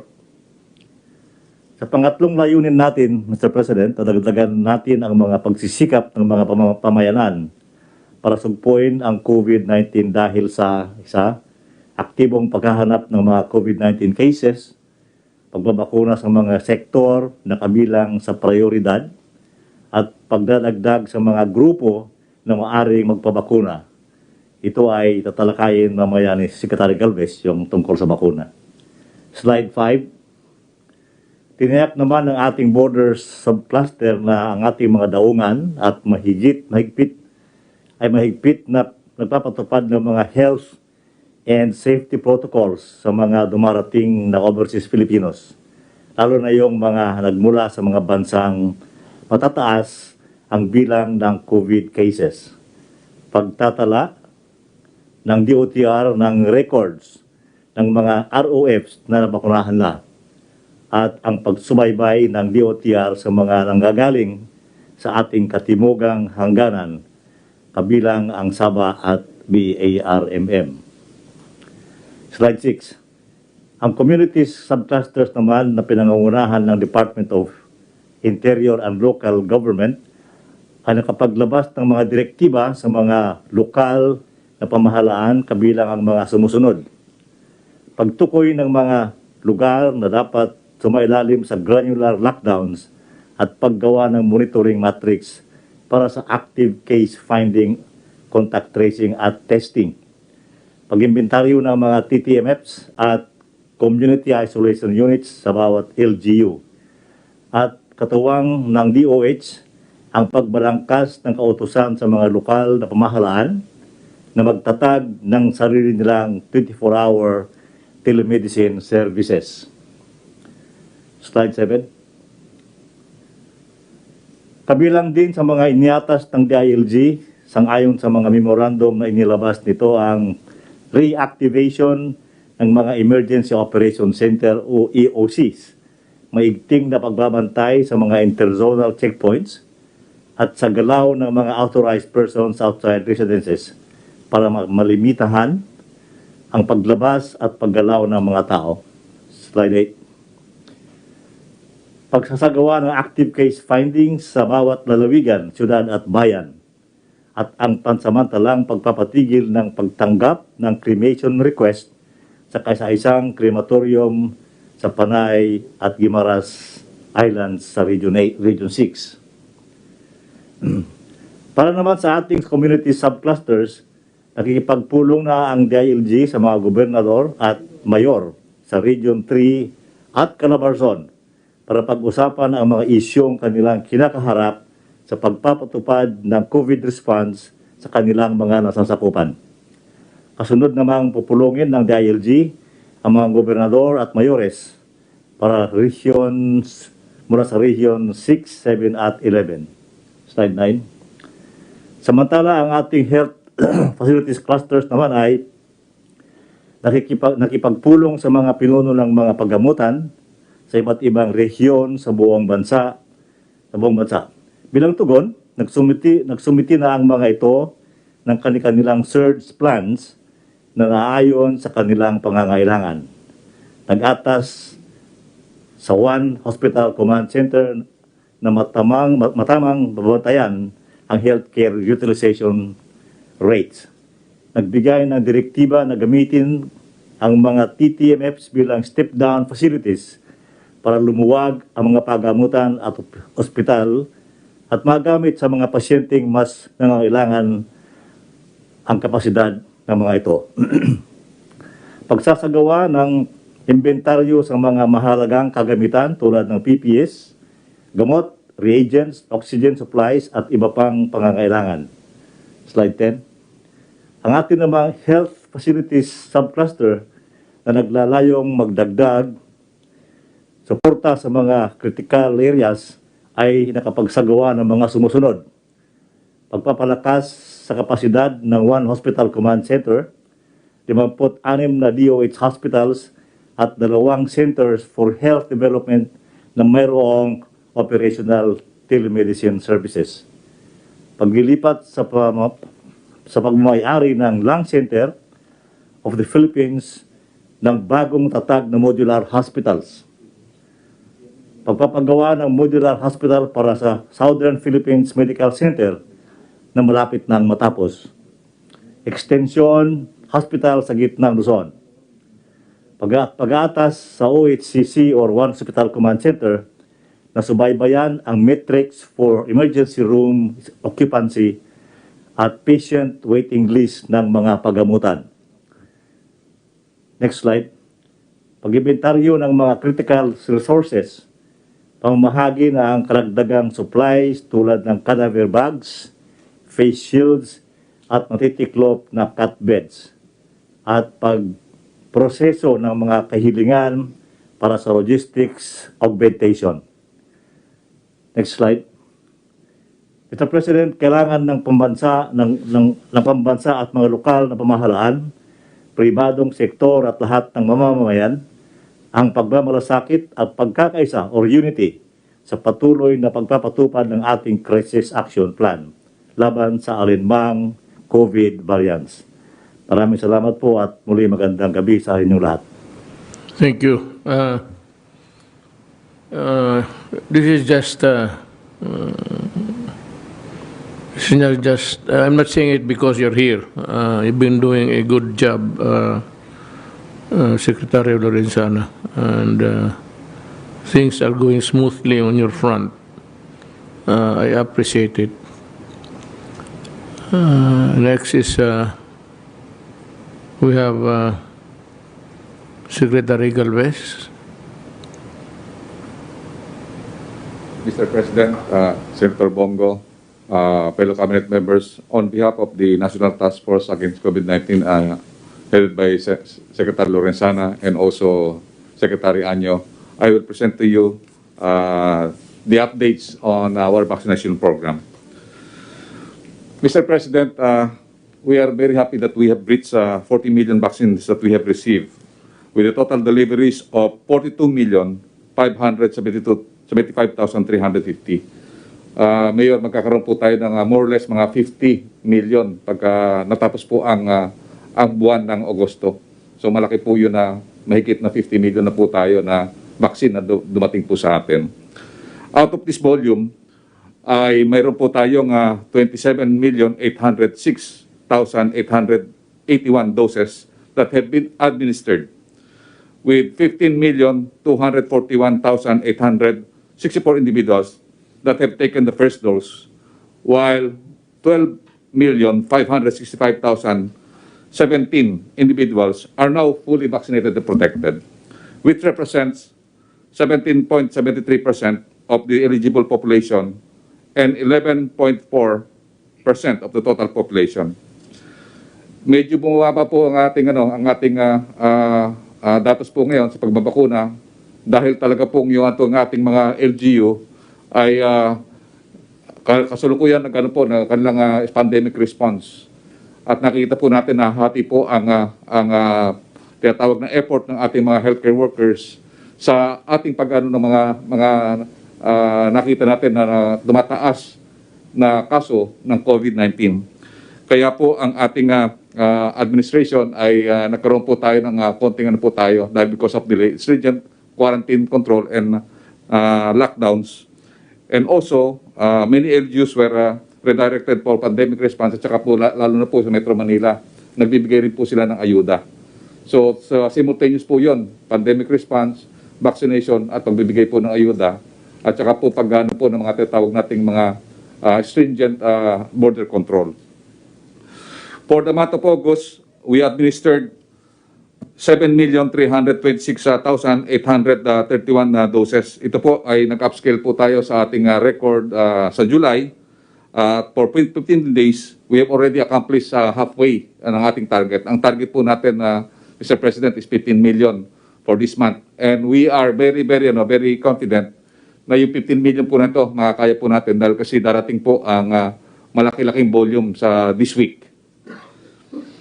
Next slide, please. For the past 2 weeks, meron po tayong tinanggap na more than 8.7 million.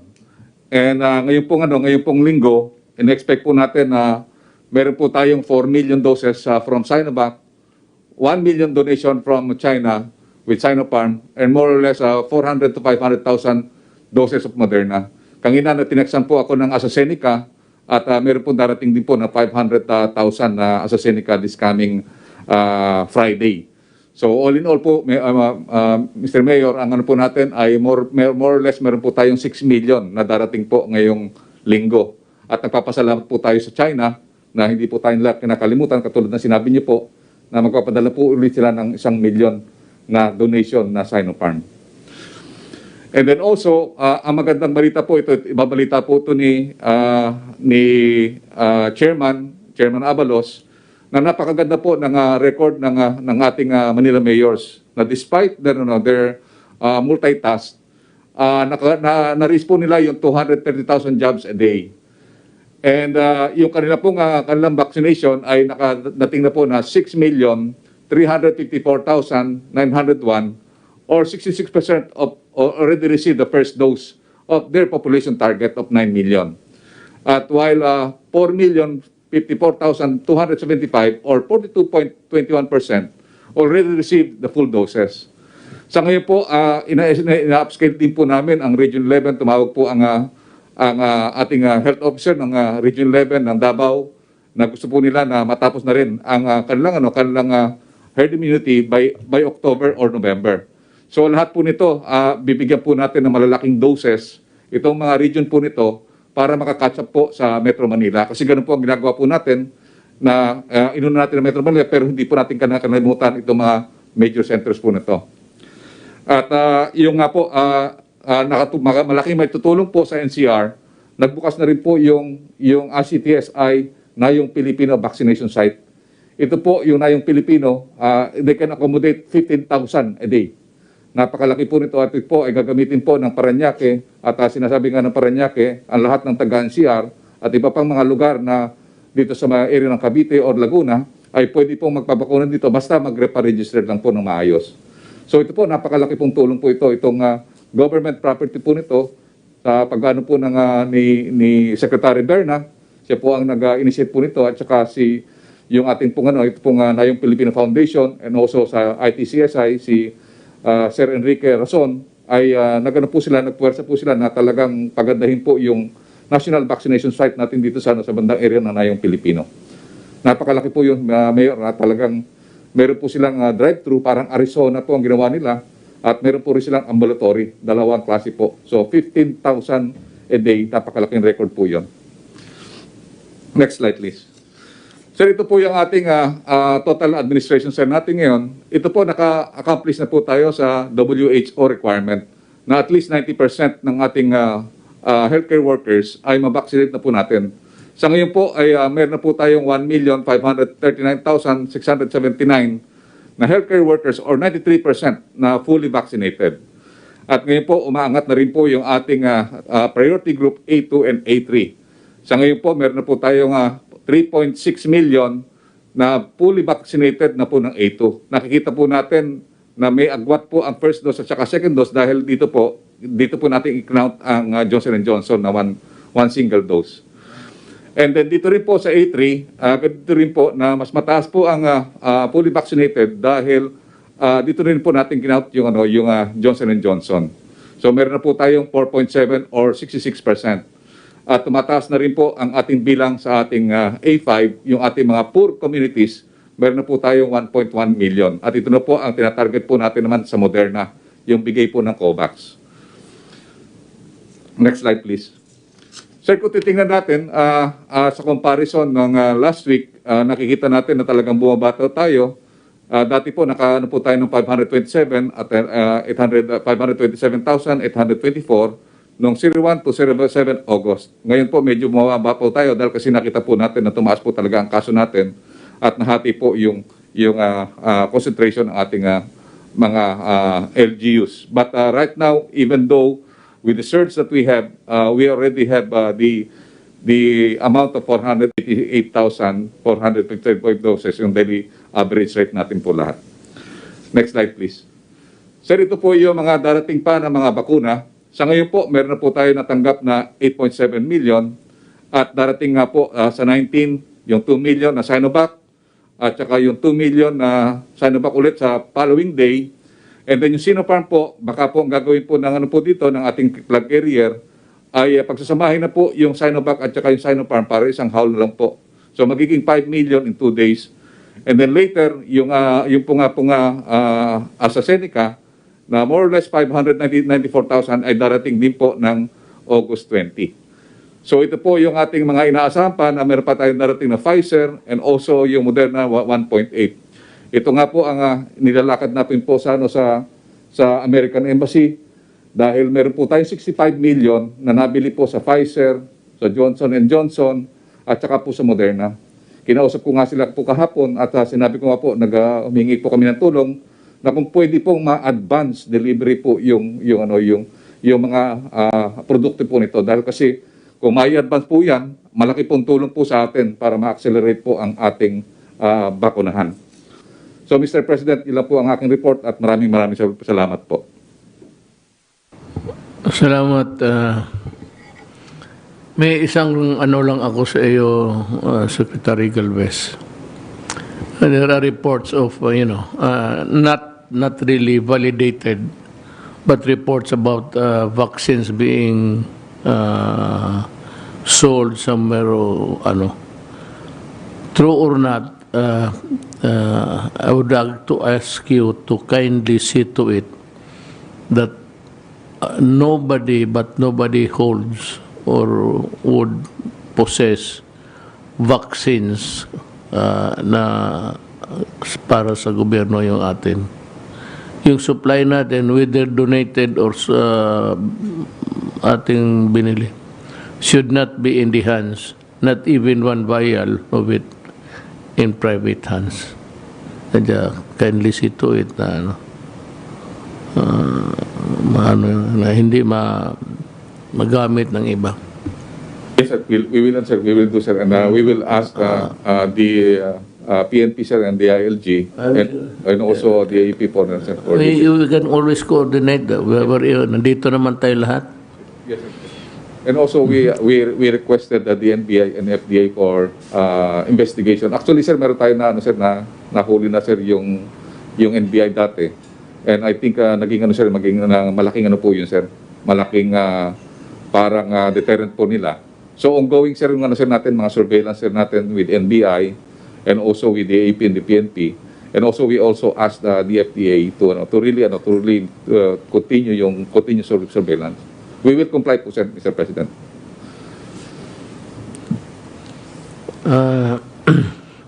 It's getting late, but they still have to hear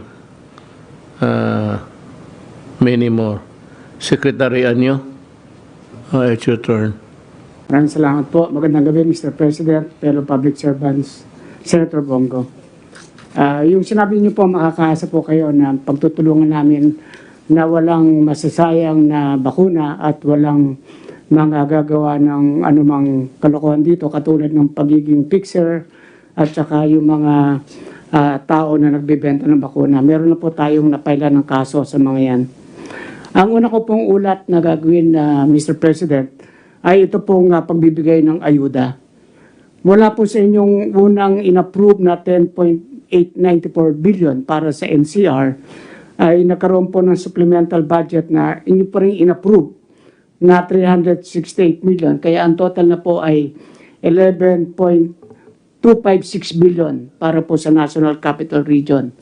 At mula po noong Wednesday, August 11, ay nagsimula na po ang ating pagbibigay alinsunod sa mga provision ng Joint Memorandum Circular number 3 ng DILG, DSWD at NCR.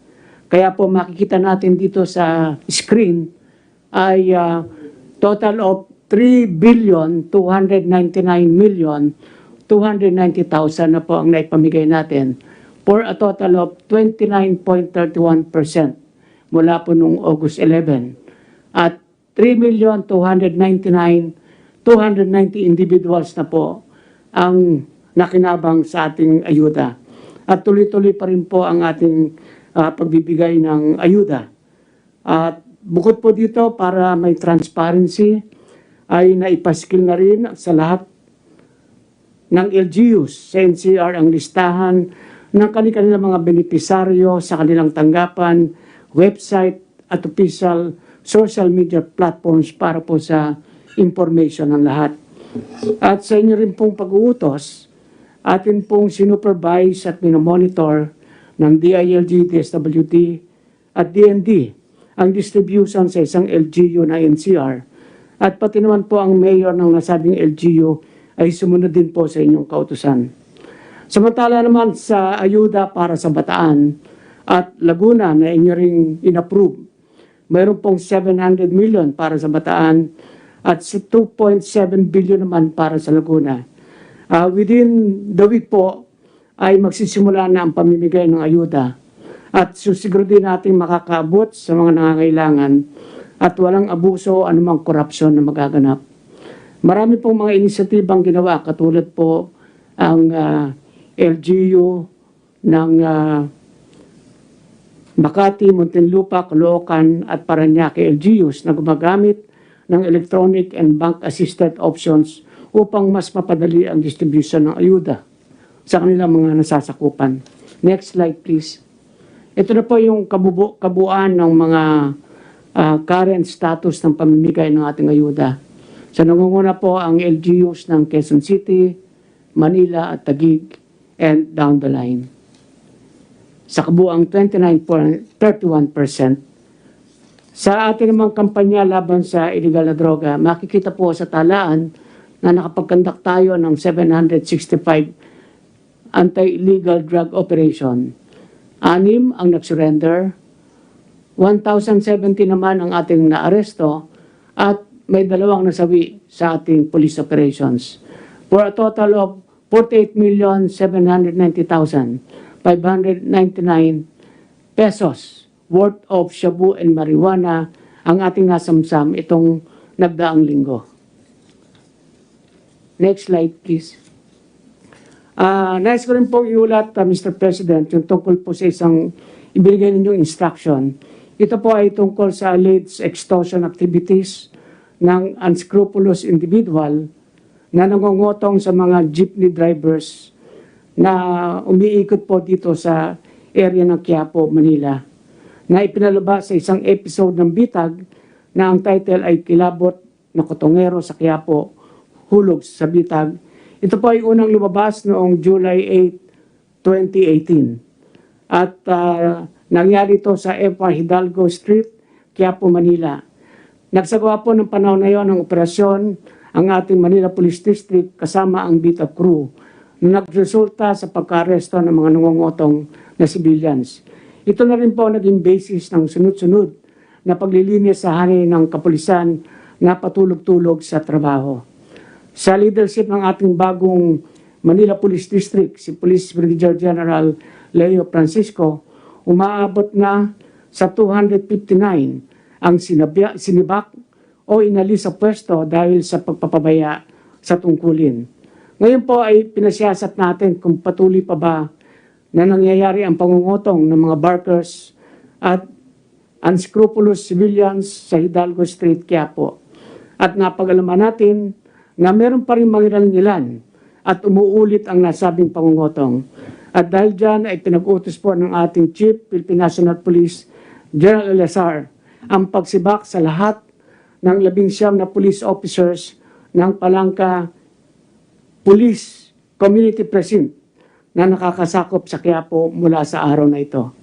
Hindi po natin papayagan na may mga ganitong racket na nagbibiktima sa ating mga kababayan na naghahanap buhay ng marangal. Kaya sisigurin po natin na hindi ito magaganap sa amang lugar, hindi lamang sa Manila, kundi sa buong bansa. Yan lamang po, Mr. President. Maraming pong salamat. Salamat, Secretary Anyo. Ang susunod is Secretary Roque. Yes, magandang gabi Mayor at magandang gabi kay Senator Bongo at sa ating mga kasama sa gabinete. Well, itong nakalipas na linggo po, 3 mga okasyon ang ating ginawa. Sinabi na po kanina ni Secretary Lorenzana yung inauguration ng 108-bed hospital facility na modular sa Lung Center at binangkit na rin po kanina ni Secretary Galvez yung drive-thru center natin sa Naim Pilipino. Ang DICT po ay naglunsad na ng isang programa na tinatawag na VaxCert-PH kung saan gumagawa na po sila ng isang database ng mga pangalan ng lahat ng mga nabukunahan na at sila na po ang mag-i-issue ng VaxCert-PH. No? Inaasahan po natin dahil itong VaxCert-PH ay in-issue ng isang opisina, tatanggapin na po ito ng iba't ibang mga foreign governments. No? Next slide please. Now, ito po ay isang digitally signed vaccine certificate na develop po para sa DOH at ito po ay fully compliant with the WHO new standard of digital documentation of COVID-19 certificates. So ito po yung maglulutas doon sa wala pong uniformity sa mga vaccine cards na ini-issue natin. Hindi na po mapepeke yan kasi ito po ay digitally signed at in compliance na po with the WHO requirements. Itong mga certificates po na binubuo ngayon ng DICT are subsumable and interoperable. Ibig sabihin po, pwedeng gamitin doon sa iba't ibang mga apps na ginagamit po ngayon para masiguro yung pagpabakuna, gaya po ng IATA Travel Pass, ito po yung mga travel agencies, yung AOK Pass at saka yung mga different programs na ginagamit ng iba't ibang mga international program. Sa ngayon po, nag-upload po sila ng mga pangalan na nanggagaling po sa mga iba't ibang LGUs at tumataas na naman po ng husto yung mga pangalan na narerehistro na dito po sa DICT VaxCert.ph. Next slide please. Sa ngayon po, next slide please.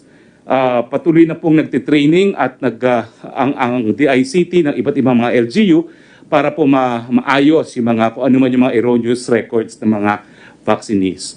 At magpo-provide po ang DICT ng contact center para po magbigay ng support dun sa mga kinangangailangan ng mga certificate request.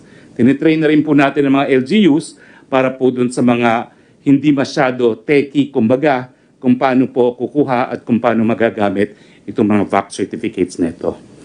Next slide please. So sa ngayon po, habang wala pa naman po tayo itong VaxCert-PH, lahat naman po ng WHO member countries ay tumatanggap po ng yellow cards. Ito po yung existing standard na ini-issue po ngayon ng Bureau of Quarantine. No? Pero pinamamadali rin po ng WHO na lahat po ng member countries ay mabilisan nga yung pag-develop ng digital vaccine certificates at gaya na aking nasabi po ay ginagawa naman po natin ito ngayon no, sa pamamagitan ng DICT. Now, ang last slide ko po ay nagpapakita kung ano po yung mga line list submission na tinatawag dito po sa VaxCert-PH. Meron na po tayong 77% of line list submitted as of August 15, 2021. So, ibig sabihin po, marami-rami na yung na-upload natin sa ating VaxCert-PH. Meron lang po tayong 13.6 na merong mga issues as far as the data are concerned. No? Yung susunod po natin gagawin is yung strict data control sa line list template and uploader, yung weekly monitoring ng data quality store, yung citizen-initiated correction para po sa mga vaccine certificate. No? At nagko-conduct din po sila ng mga test no, sa ilang mga LGUs para ma-simulate po talaga yung generation ng mga vaccine certificate. At saka, so far po, dun sa test na ginawa, 74% naman po ng total beta participants, wala naman po silang nakitang problema doon sa mga records na naka-input. So ang next step po na gagawin nila, lahat po ng LGU ay kinakailangan mag-set up ng booth na meron pong mga tao na magsaservice ng rehistro ng mga bakunado at ititrain po sila ng VaxCert team para po maka-assist sila sa ating taong bayan sa pag-generate po ng kanilang VaxCert-PH. So ating pakiusap po sa ating mga taong bayan, sa ating mga OFWs na kung kinakailangan umalis na nga sa ngayon, pwede po kayong pumunta sa Bureau of Quarantine para kumuha ng yellow card. Pero sa lalong mabilis na panahon po, inaasahan natin siguro no later than September po, mag-i-issue na tayo ng VaxCert PH. Yun lang po, Mayor, and good evening. Salamat, Secretary Roque. Now, we have a resource person here now with us, and he can, before we descend into a rigmarole about the conflicting claims of itong efficacy ng vaccine, we would like to hear Dr. Edsel Salvana kung ano ba talaga itong sinasabi ng itong hindi ko na palanganan, but I do not want to even quarrel with him. Mas marunong sa akin yan, doktor yan. So I think there's two schools of thought, and one is the one being adopted by the government as its program for COVID-19. Dr. Salvana, can you kindly give us a reading of what ano ba talaga, what's up here? Go ahead. Yes. Yes, thank you, Mr. President. I can actually also give you an overview of the efficacy of the vaccines against the Delta variant and the Lambda variant, if you prefer po, Mr. President, if I can share my slides po.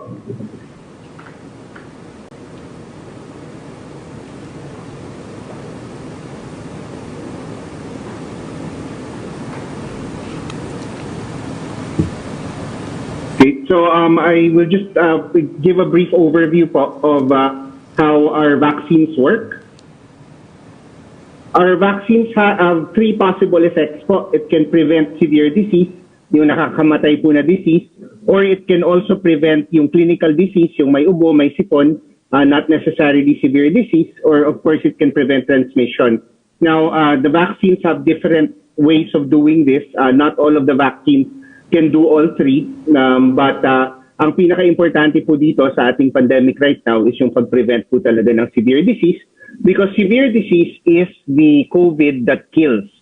It can kill as many as 10 to 15% of our vulnerable population, especially yung ating elderly at yung merong medical conditions.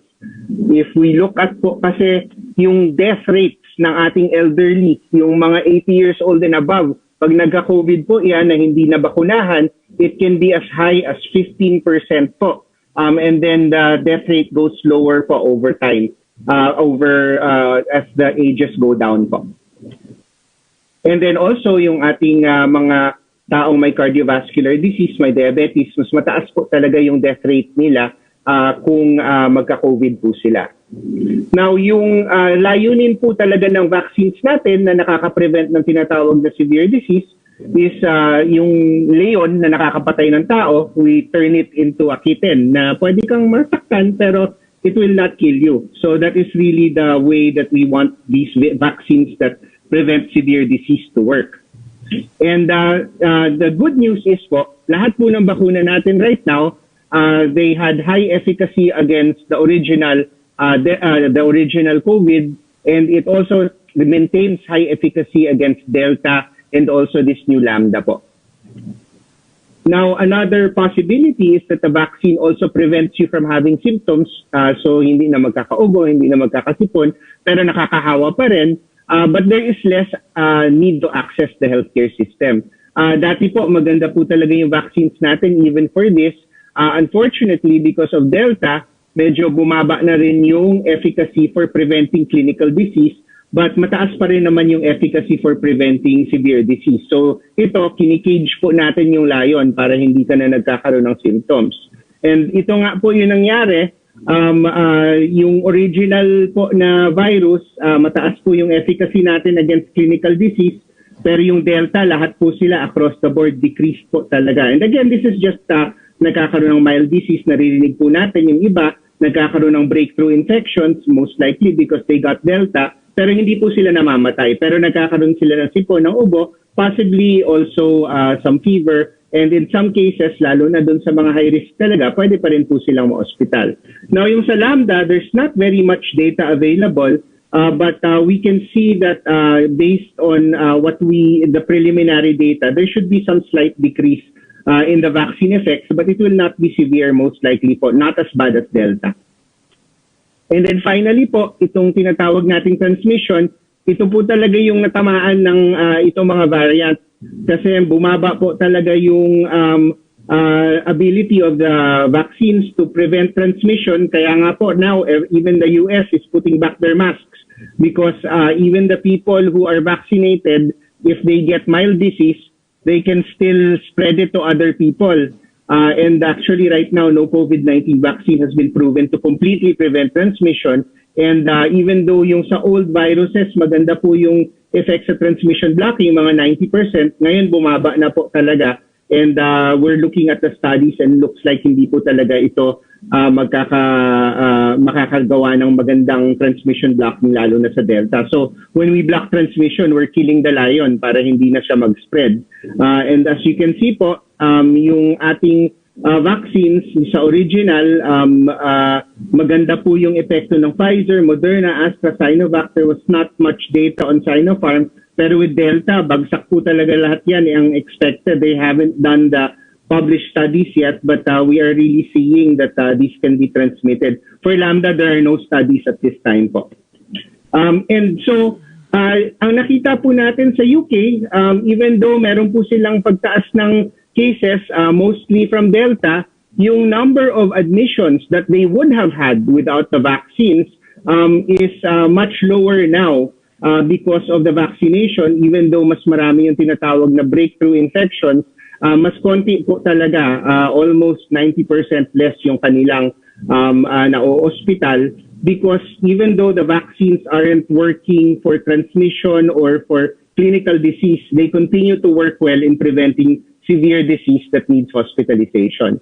And also we can see rin naman po in the world, kahit sa, if you compare two countries, yung UK tsaka yung Namibia, yung UK has 52.6% vaccinated. Dati pa ito, back in July 15. Nakita niyo po, even though yung blue line umakyat, yung number na namatay, flat po talaga.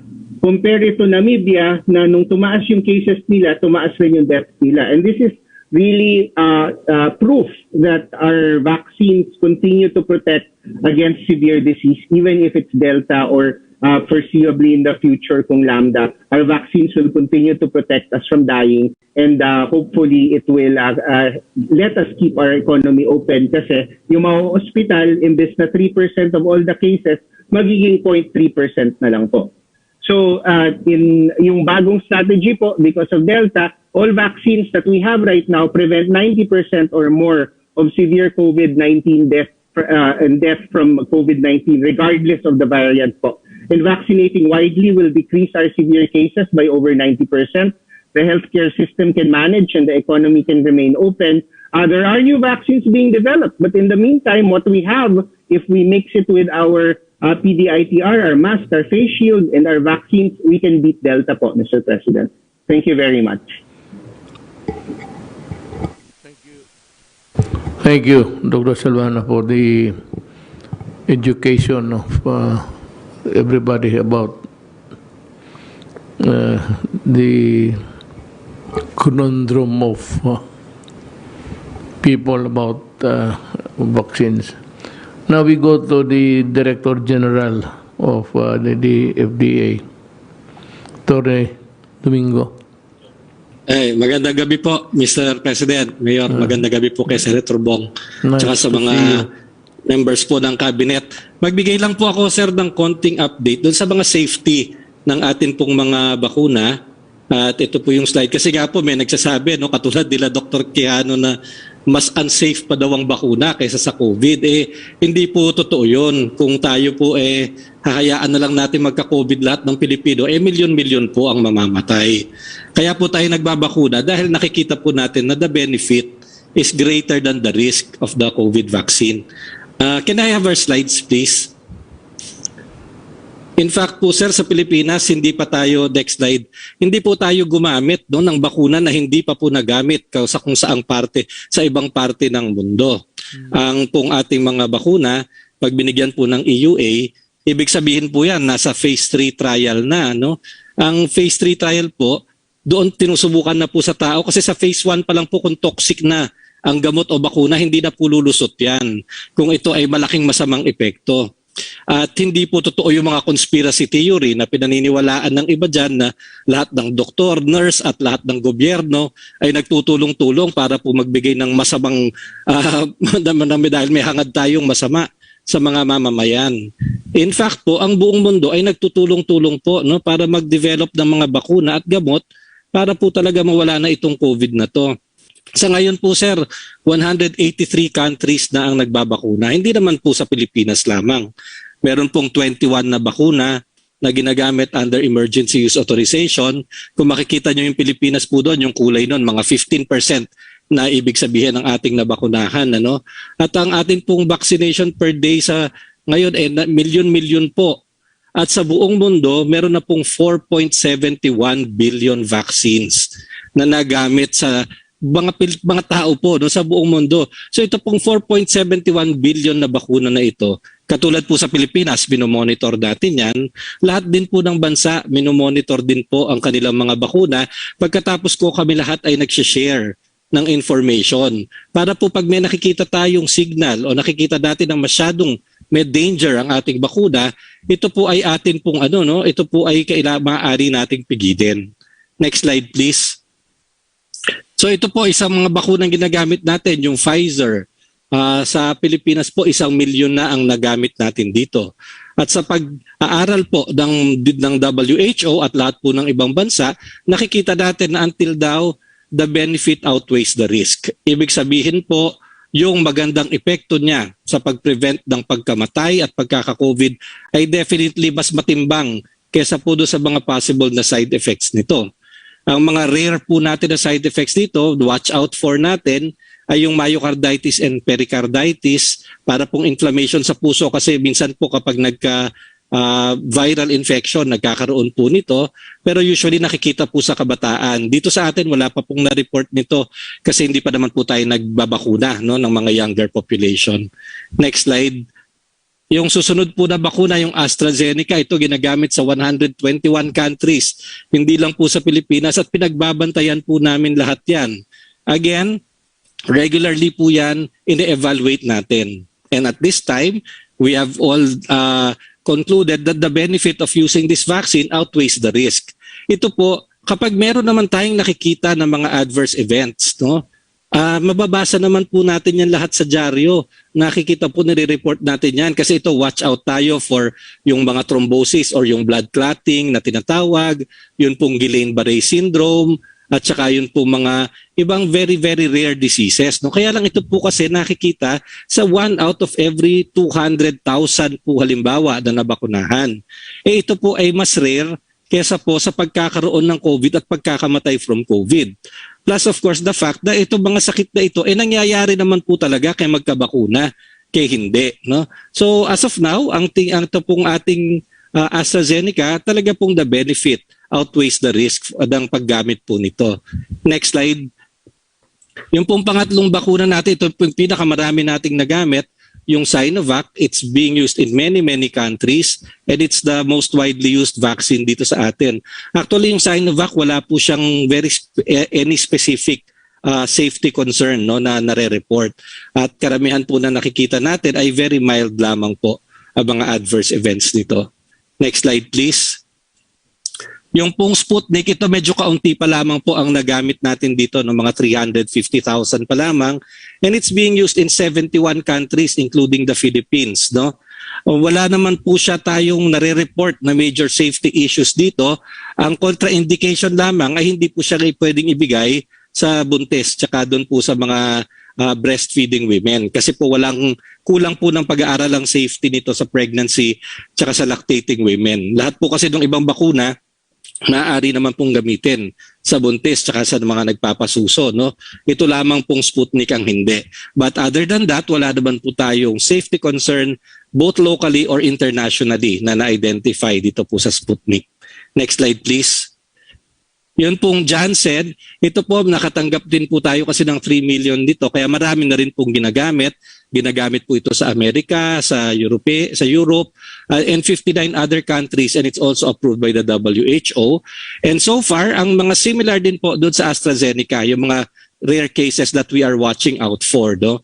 At ang safety info po niya until now, we have the WHO and all of the other countries have decided that the benefit of using Janssen definitely still outweigh the risks. Next slide please. Yun pong Moderna, ito yung medyo bago. Meron din po tayong 2.5 million na nagamit nito. Ginagamit po sa 68 countries. And again, ang very rare po din to, parang similar to Pfizer naman po ito, no? Very rare cases of myocarditis and pericarditis, no, in young people na kung ma-detect naman po ng maaga ay magagamot naman po, no? At nakikita rin natin na ang definitely with an efficacy rate of 94% ay talaga pong the benefit of using this vaccine outweighs the risk. Mas matimbang po ang ating nakukuhang benepisyo kaysa kung hindi tayo magbabakuna at magkaka-COVID at magkakaroon po ng grabing sakit ang mga hindi na nababakunahan. Next slide please. Ito pong huli, yung Sinopharm, may natanggap po tayong 100,000 po nito no, na doses galing po sa UAE. Doon po ang pangalan niya, Hayatvax, but it's exactly the same vaccine. And again, ito po like Sinovac, there are no specific safety concerns. Very mild po ang mga adverse events after immunization at wala pong nare-report naman no, na any serious na we have to consider na mga risks po nito. Kaya talaga pong ito, safety, the benefit definitely outweighs the risk. Next slide please. So yun naman po ang sa ano natin ang lahat ng bakuna. Kaya naman po ang WHO, nung tiningnan po nila lahat ito, plus all the ongoing studies, no, tuloy-tuloy naman po kasi ang pagmomonitor at pag-aaral sa mga bakuna. And we can say that the vaccines are highly effective against severe illness and death. Lalong kasama na rin po yung COVID-19 variants, katulad po ng sinabi ni Edsel. No? Bagamat maaari pong dun sa mga bagong variant, nababawasan ng konti yung efficacy nila against preventing disease, pero na-maintain po kasi yung kanyang efficacy against preventing severe disease and death. Next slide please. At yun nga pong bagong variant natin, ito pong Lambda variant. Actually, hindi naman po siya bago. Noong 2020 pa po ito nakita sa Peru, pero hindi pa po kasi siya sumasabog ng katulad po ng Delta or dumadami. Kaya po as of now, designated lang po siya ng WHO as a variant of interest.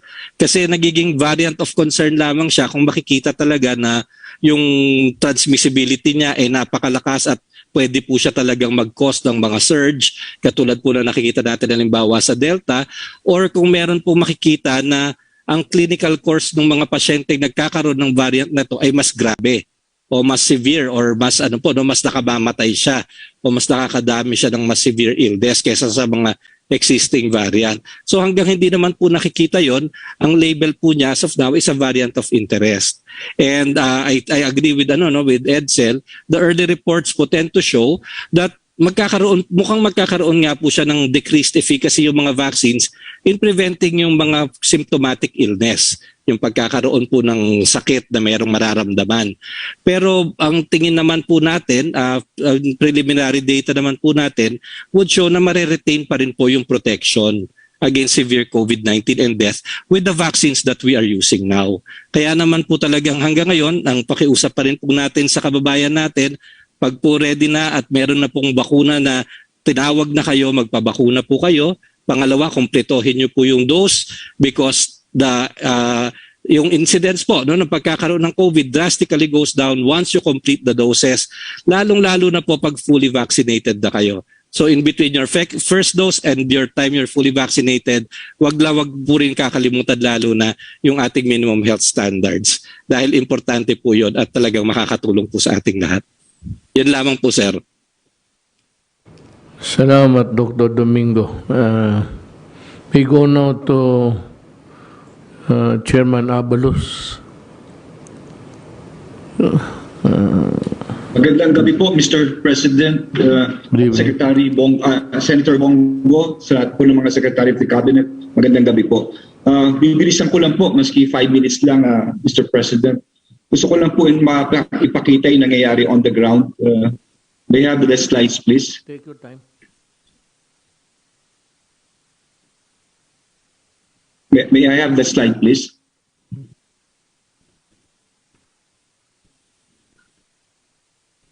Okay. Sir, so ang ginawa po namin, nagkaroon po kami ng mga resolution, no, during this. Ang mga resolution po namin, number 1, tungkol po sa readiness to place NCR under ECQ. Tapos po yung aming curfew. At pagkatapos pinagbawal po namin para mas tumibay po rito yung tinatawag na outdoor exercise, no? Para talaga mas maigting po atong ating ECQ.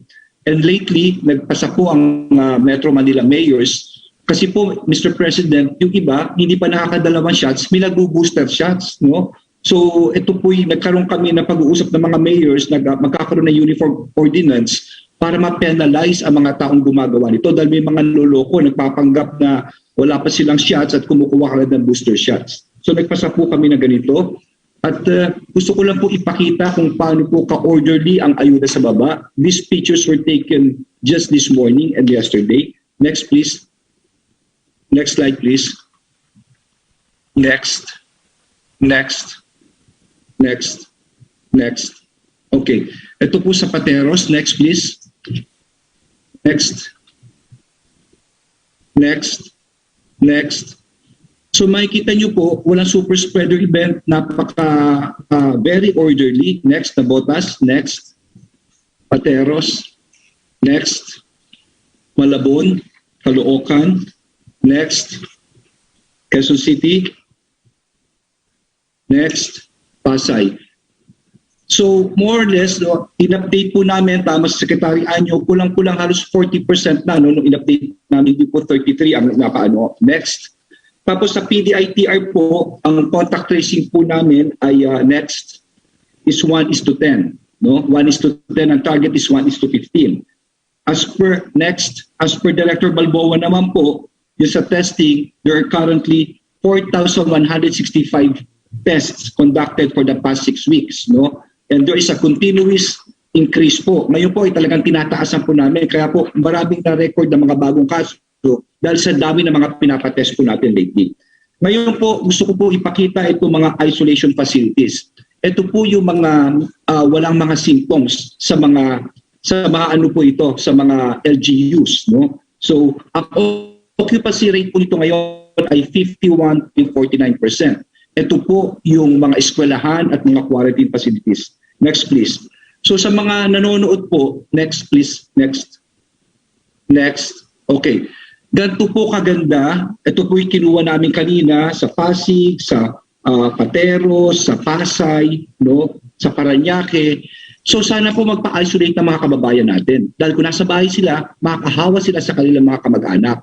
So, kamukha na sinabi ko, ang occupancy po nito ay 51.46%. Ngayon naman po, next please. Next. Kung gusto nila, may isa pa silang pagpipilian, ito tinatawag na Oplang Kalinga. Ito po yung mga hotels. Papakita ko lang po, no, para wag na sila maka-isolate sa bahay. Ito po yung mga hotels, kamukha po nila El Rancho Tunasan. Next. Next. Yan, na mga hotels. Next. Spiral. Okay. Ngayon po, ang pagkakaiba niyan, next,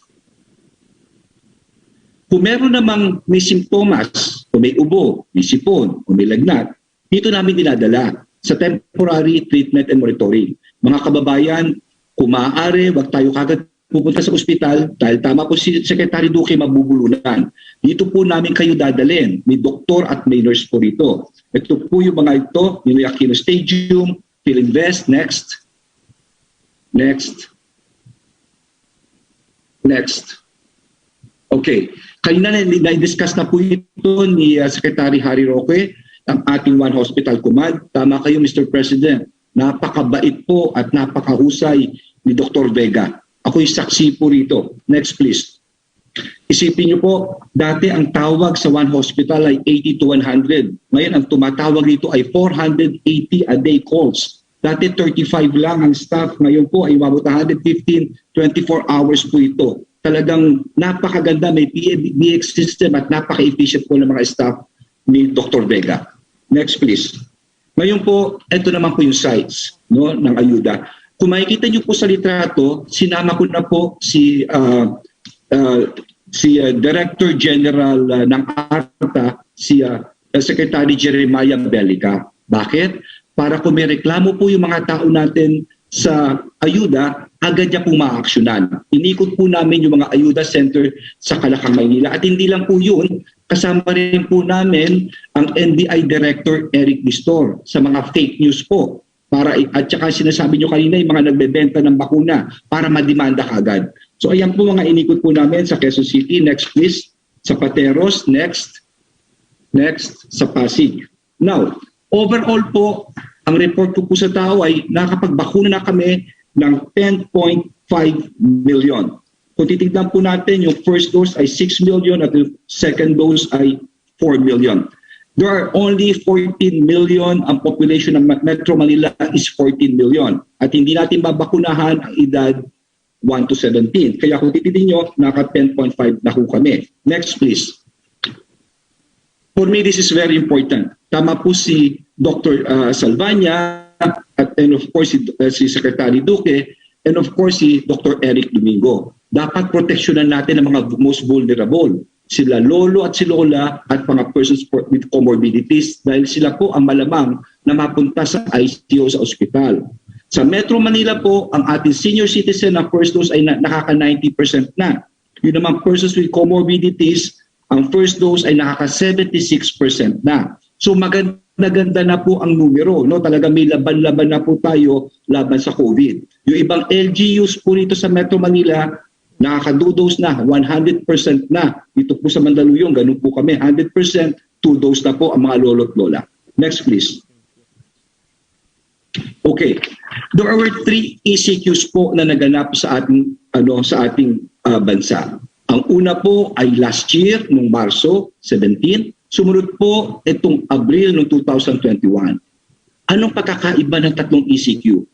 Yung unang dalawa, wala pa hong bakuna. Pero ngayon, may bakuna na ho tayo. At nagpapasalamat po kami sa team. Kay Sec Charlie, of course, kay Sec Duque, kay Sec Dean, sa lahat po. Bakit? Dahil tuloy-tuloy po ang pagbabakuna ng lahat ng alkalde ng Metro Manila. Nagbabakuna, nag-aayuda, habang ang mataas na kaso ay inaasikaso. Pero ito po natukusan namin. Next please. Ito po ang magpapatibay sa sinasabi kanina ni Director Eric Domingo at ni Secretary Salvania. Tignan niyo po ito. Nakakagulat. Sa lahat po ng binakunahan sa Caloocan, ang walang bakuna ay 63%. Dito po sa Mandaluyong, ito pong walang bakuna ay 49%, pero yung nakakadalawang dose ay 39% at yung 1 dose ay 11%. So marami pa rin. Sa Taguig, 67.75%, Pasay, 64%, Marikina, 51.52%, Malabon, 63%. Ito naman po sa San Juan, ang walang bakuna, 49.88%. Pero yung nakakadalawang bakuna, sila ay 27% lamang. Next please. Sa Makati, 65% ng kaso. Sa Nabota, 62%. Sa Muntinlupa, 72%. Anong pinapatunayan po nito? Ang pinapatunayan dito, tama po sila, kung wala kang bakuna, mas prone ka magkaroon ng sakit. At hindi lamang yun. Sa aming studies po, ito'y sinabit ng mga alkalde kanina, talagang yung severe at critical, kung ikaw ay bakunado, talagang mas makakaiwas ka po dito. Yun lang po, Mr. President, alam po mahirap na trabaho ito, bakuna ng bakuna, pero lahat po ay nakakatulungan. Magandang gabi po at maraming salamat. Salamat, Chairman Abalos. Alam mo, hearing all of you, there is only one thing that is really badly needed. Everything would follow. It's the bakuna. So talagang I hope that God will give us the opportunity to get all of these vaccines from all sources. So the next would be Carlo. You have the other matters sa May gabi, Mr. President, Yes. Senator Bongo, mga kasamaan ko sa gabinete. Pagpatuloy ko lang po yung report natin sa iba't ibang mga clusters. This time, focus tayo sa climate change, adaptation and mitigation, disaster risk reduction cluster, Mr. President. Ito ay pinangungunahan ni si CAM DRRC Chair at DNR Secretary Roy Simatu. Next slide. Ito po yung pamanang katatagan. Next slide. Kung saan ang target po natin ay to build resilient and sustainable communities, lalong-lalo na sa panahon ng pandemya, at building yung capacity at resilience ng mga vulnerable communities natin, at kung ano yung recovery policy and programs natin para sa integrated risk management approach. Dahil alam natin ang Pilipinas ay laging tinatamaan ng extreme weather events dahil sa climate change. Next slide. Sa accomplishments natin sa malasakit at maagap na pagtugon, meron po tayong naibahagi, Mr. President, na 423.5 million pesos worth of relief assistance to 9,550,298 poor beneficiaries, lalong-lalo na sa hazard-prone areas nationwide na affected ng typhoons at earthquakes.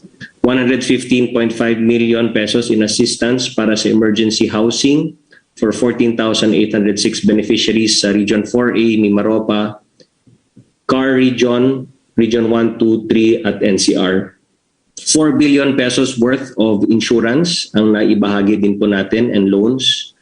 At meron din po tayong agricultural support and assistance to 3 million small-scale farmers and fisherfolk, 191,000 agrarian reform beneficiaries, 1,500 ARB organizations, and 242 urban dweller beneficiaries. Gamit yung People's Survival Fund, 310 million worth of projects ay naipahagi po natin sa Lanuza, Surigao del Sur, sa Siargao, Surigao del Norte, Camotes Island, Cebu, Herona, Tarlac, Sarangani, at Kitcharao, Agusan del Norte. And for climate resiliency productivity, 373 ARBOs ang na-assist natin. 369 farm machineries and equipment are provided at 69 solar-powered irrigation systems established. Sa Cagayan River restoration naman po, 318,310 cubic meters na po ang na-dredge natin. That's 92.45% sa magapit na rows as of July 12, 2021. Naglagay din po ng 31,141 bamboo and suitable tree species covering 93.24 hectares in Cagayan, Isabela, Nueva Vizcaya, and Quirino, planted sa various riverbanks for stabilization. Sa livelihood recovery assistance, 8 million pesos in funds, 385 nego carts and starter kits worth 10.1 million para sa mga beneficiaries ng Isabela at Nueva Vizcaya. 580 beneficiaries binigyan ng tupad sa Bambang, Nueva Vizcaya. Payout and 100 fiberglass bangka na bigay sa fisherfolk in 12 coastal towns adjacent sa Cagayan River and the surrounding areas in North Luzon. Sa Marikina River restoration naman po, Mr. President, removal of illegal reclamation na nakakabigay ng yearly problem sa massive flooding sa area na yan. Nasa phase 1 na po tayo ng dredging in 3 priority sites completed. That's 67,425 cubic meters dredged. At nilagyan po natin ng 8,552 fruit-bearing trees and bamboo planted in 1,750 meters ng Pasig Marikina River. At sa Upper Marikina River Basin naman po, 16,728 bamboo covering 82 hectares sa river easements. 90 units of check dams were used to reduce riverbank erosion that were also desilted in barangays Calawis at San Jose in Antipolo. And nagkipag-ugnayan tayo sa 11 people's organization para sa production and planting of bamboo. And then sa river ng Bicol River restoration naman po, 27,891 cubic meters were dredged from 10 priority sites sa Bicol River, Kamaligan, Kamsur, as of July 12, 2021. Nagplant ng 206,860 bamboo culms covering 582 hectares for riverbank stabilization sa Albay, Cam Norte, Cam Sur, and Catanduanes. And for forest protection, that's 168 forest protection officers from the said areas were hired. Dito naman po sa kaalaman at kahandaan, susi ng katatagan, 49 trainings ng disaster risk reduction, healthcare waste management, climate resilient livelihood were conducted, participated by 25,655 LGUs, healthcare workers, teachers, and private sectors nationwide. At nag-install din po tayo ng mga additional hazard maps na pinublish natin para sa 59 ground rupture hazard maps, 143 liquefaction hazard maps, 1 tsunami hazard map, and 6 earthquake-induced landslide maps. And nag-conduct din tayo ng vulnerability risk assessment reports and susceptibility maps developed for 122 LGUs. Nag-install rin po tayo ng 5 additional high-frequency Doppler radar networks and 16 seismic monitoring instruments. And meron tayong ongoing installation ng 54 additional weather forecasting and monitoring instruments, 5 additional flood forecasting and warning systems sa mga rivers po natin. Next slide. Para sa pagkalinga sa likas na yaman at kapaligiran para sa katatagan, yung dito makikita yung progress ng Manila Bay rehabilitation natin. Meron pong solar-powered sewage treatment plant that was constructed at nakapag-dredge na rin po sa pangunguna ni Secretary Roy Cimatu at ng kanyang task force, 560,437 cubic meters of dredged materials and 9,144 cubic meters of waste materials dredged naman po sa Pasig River at sa coastline ng Manila Bay.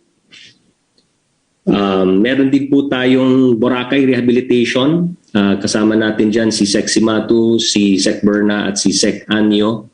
273 structures encroaching the 25 plus 5 meter beach and 158 illegal structures were demolished. Doon naman sa forest land at wetlands. 1,002 establishments complied with the 12-meter road easement. 48 establishments and households connected to sewer lines. 88 sewage treatment plants installed and 5 wetlands adopted for rehabilitation. At sa Boracay Circumferential Road, decongestion ng 8.75 kilometers of paved and widened road at nagbigay din po tayo ng livelihood and jobs within the island. Affecting yung mga affected workers, 22,740 affected workers na nabigyan din po ng trabaho. Plus, namahagi rin po tayo ng tulong sa mga affected farmers and fisherfolk. Of course, alam natin yung problema ng climate change, yung flooding. So, maraming mga flood mitigation measures ang na-implement under your administration, Mr. President. At kasama na rin po dyan yung 9 billion Pasig Marikina River Channel Improvement Project, Phase 3, which will decrease flood inundation in that area by 18% and reduce flood damages by 14.3%, by 14.3 billion. Underway is 5.8 kilometers bank improvement from Marikina Bridge to San Mateo Bridge, channel improvement for Middle Marikina River Rosario Bridge to Marikina Bridge, and construction ng Marikina control gate structures and 2 floodgates at the joining sections of Cainta and Taytay rivers to Manggahan floodway. And the construction of 2 off-site retarding basins along Imus River and Bacoor River, 68% completed na po. And then meron din po tayong project na Estero de Sunog Apog Pumping Station sa Espanya, Sampaloc, Manila to reduce flooding in that area. Meron din pong flood risk management project sa Cagayan de Oro River worth 8.55 billion. That's also ongoing. And then of course for active transport, 416.79 kilometers ng bike lanes were established, and of course the construction ng 6 railway projects katulad ng Metro Manila Subway, MRT Rehabilitation, MRT7, LRT1 Cavite Extension, LRT2 East Extension, and PNR North 1. Patuloy rin po yung construction ng irrigation and other facilities natin, especially communal irrigation systems across the country. The provision of agroforestry support facilities, permanent housing para sa families affected ng Taal volcano eruption. And then sa panlaban against COVID, as reported, yung mga quarantine facilities natin, 635, even more, together with the private sector, mga off-site modular hospitals natin for COVID patients and dormitories for medical frontliners constructed. Yun lang po, Mr. President. Maraming salamat. Thank you, Secretary Nograles. May isa na lang. The last but not the least, he has something good to say to us. Secretary Panelo, go ahead. Magandang gabi, Ginoong Pangulo, at sa ating mga sama sa kabinete at ang chairman ng Committee on Health ng Senado, si Senator Christopher Bongo. Gusto lang pong ipaabot sa inyo, Ginoong Pangulo, ang pasasalamat ng mga taga Santo Tomas, Pampanga at San Simon, Pampanga. Galing po kay Mayor Gloria Ronquillo ng Santo Tomas at sa acting Mayor Leonora Wong ng San Simon. Sapagkat nung tayo po'y galing nung Webes doon, kung saan sila'y nakadaw kung palad natin, pati yung mga local officials, sinabi po nila yung kanilang perennial problem ng baha. Nung pinaabot ka agad dito kay Secretary Mark Villar, karaka-raka naman, padala na siya ng kanyang mga tao ng pagtingnan at mabigyan kagad ng katugunan yung kanilang suliranin. Lalong-lalo pa, meron din silang problema doon sa mga farm-to-market roads. Kaya tuwang-tuwa po sila na karaka-raka ay meron kagad katugunan ng kanilang problema. Ganon din po yung mga ATAS dyan po sa Kapas, Tarlac. Sapagkat sila po ay nandun sila sa loob ng O'Donnell Camp. At siyempre dahil yung lugar na yon ay pinaka-practice, parang practicing place yan ng military exercise. Natural, siyempre nanganganib ng kanilang mga buhay doon.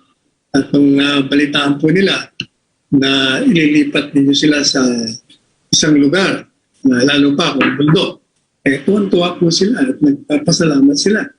Nadaanan po natin sila nung Sabado. Talaga namang makikita nyo, ang dami-dami nila. May kumpul-kumpul yung mga tao. Humihingi nga sila ng ng tawag doon, well, sapagkat lumang-luma na raw, meron naman agad na kasagutan at pagagawang kagad sila ng well. Kaya tuwan-tuwa na naman sila. Kaya nagpapasalamat po sila. Kung wala nang iba, I'd like to thank you guys for taking time with me. I know that this is sometimes a boring job, but we always have to make, whether we like it, ginusto man natin iksian, there's a lot of stories to tell to the people. Pero itong, hindi naman lockdown, but itong sa quarantine, gusto ko lang malaman ng tao na ayaw ko rin yan. And if there is a substitute for it, I will readily adapt it. But in the meantime, wala ho. And I have to do what I have to do. It is not acceptable to everybody. It is not popular. And people will hate me. But then I said, my job is to do exactly what I am now trying to implement. So with that, I leave you with a message of goodwill na patayin man ninyo ako, wala akong magawa. I have to do what I think would protect the Filipino people. No? Salamat po at maraming gabi. Magandang gabi.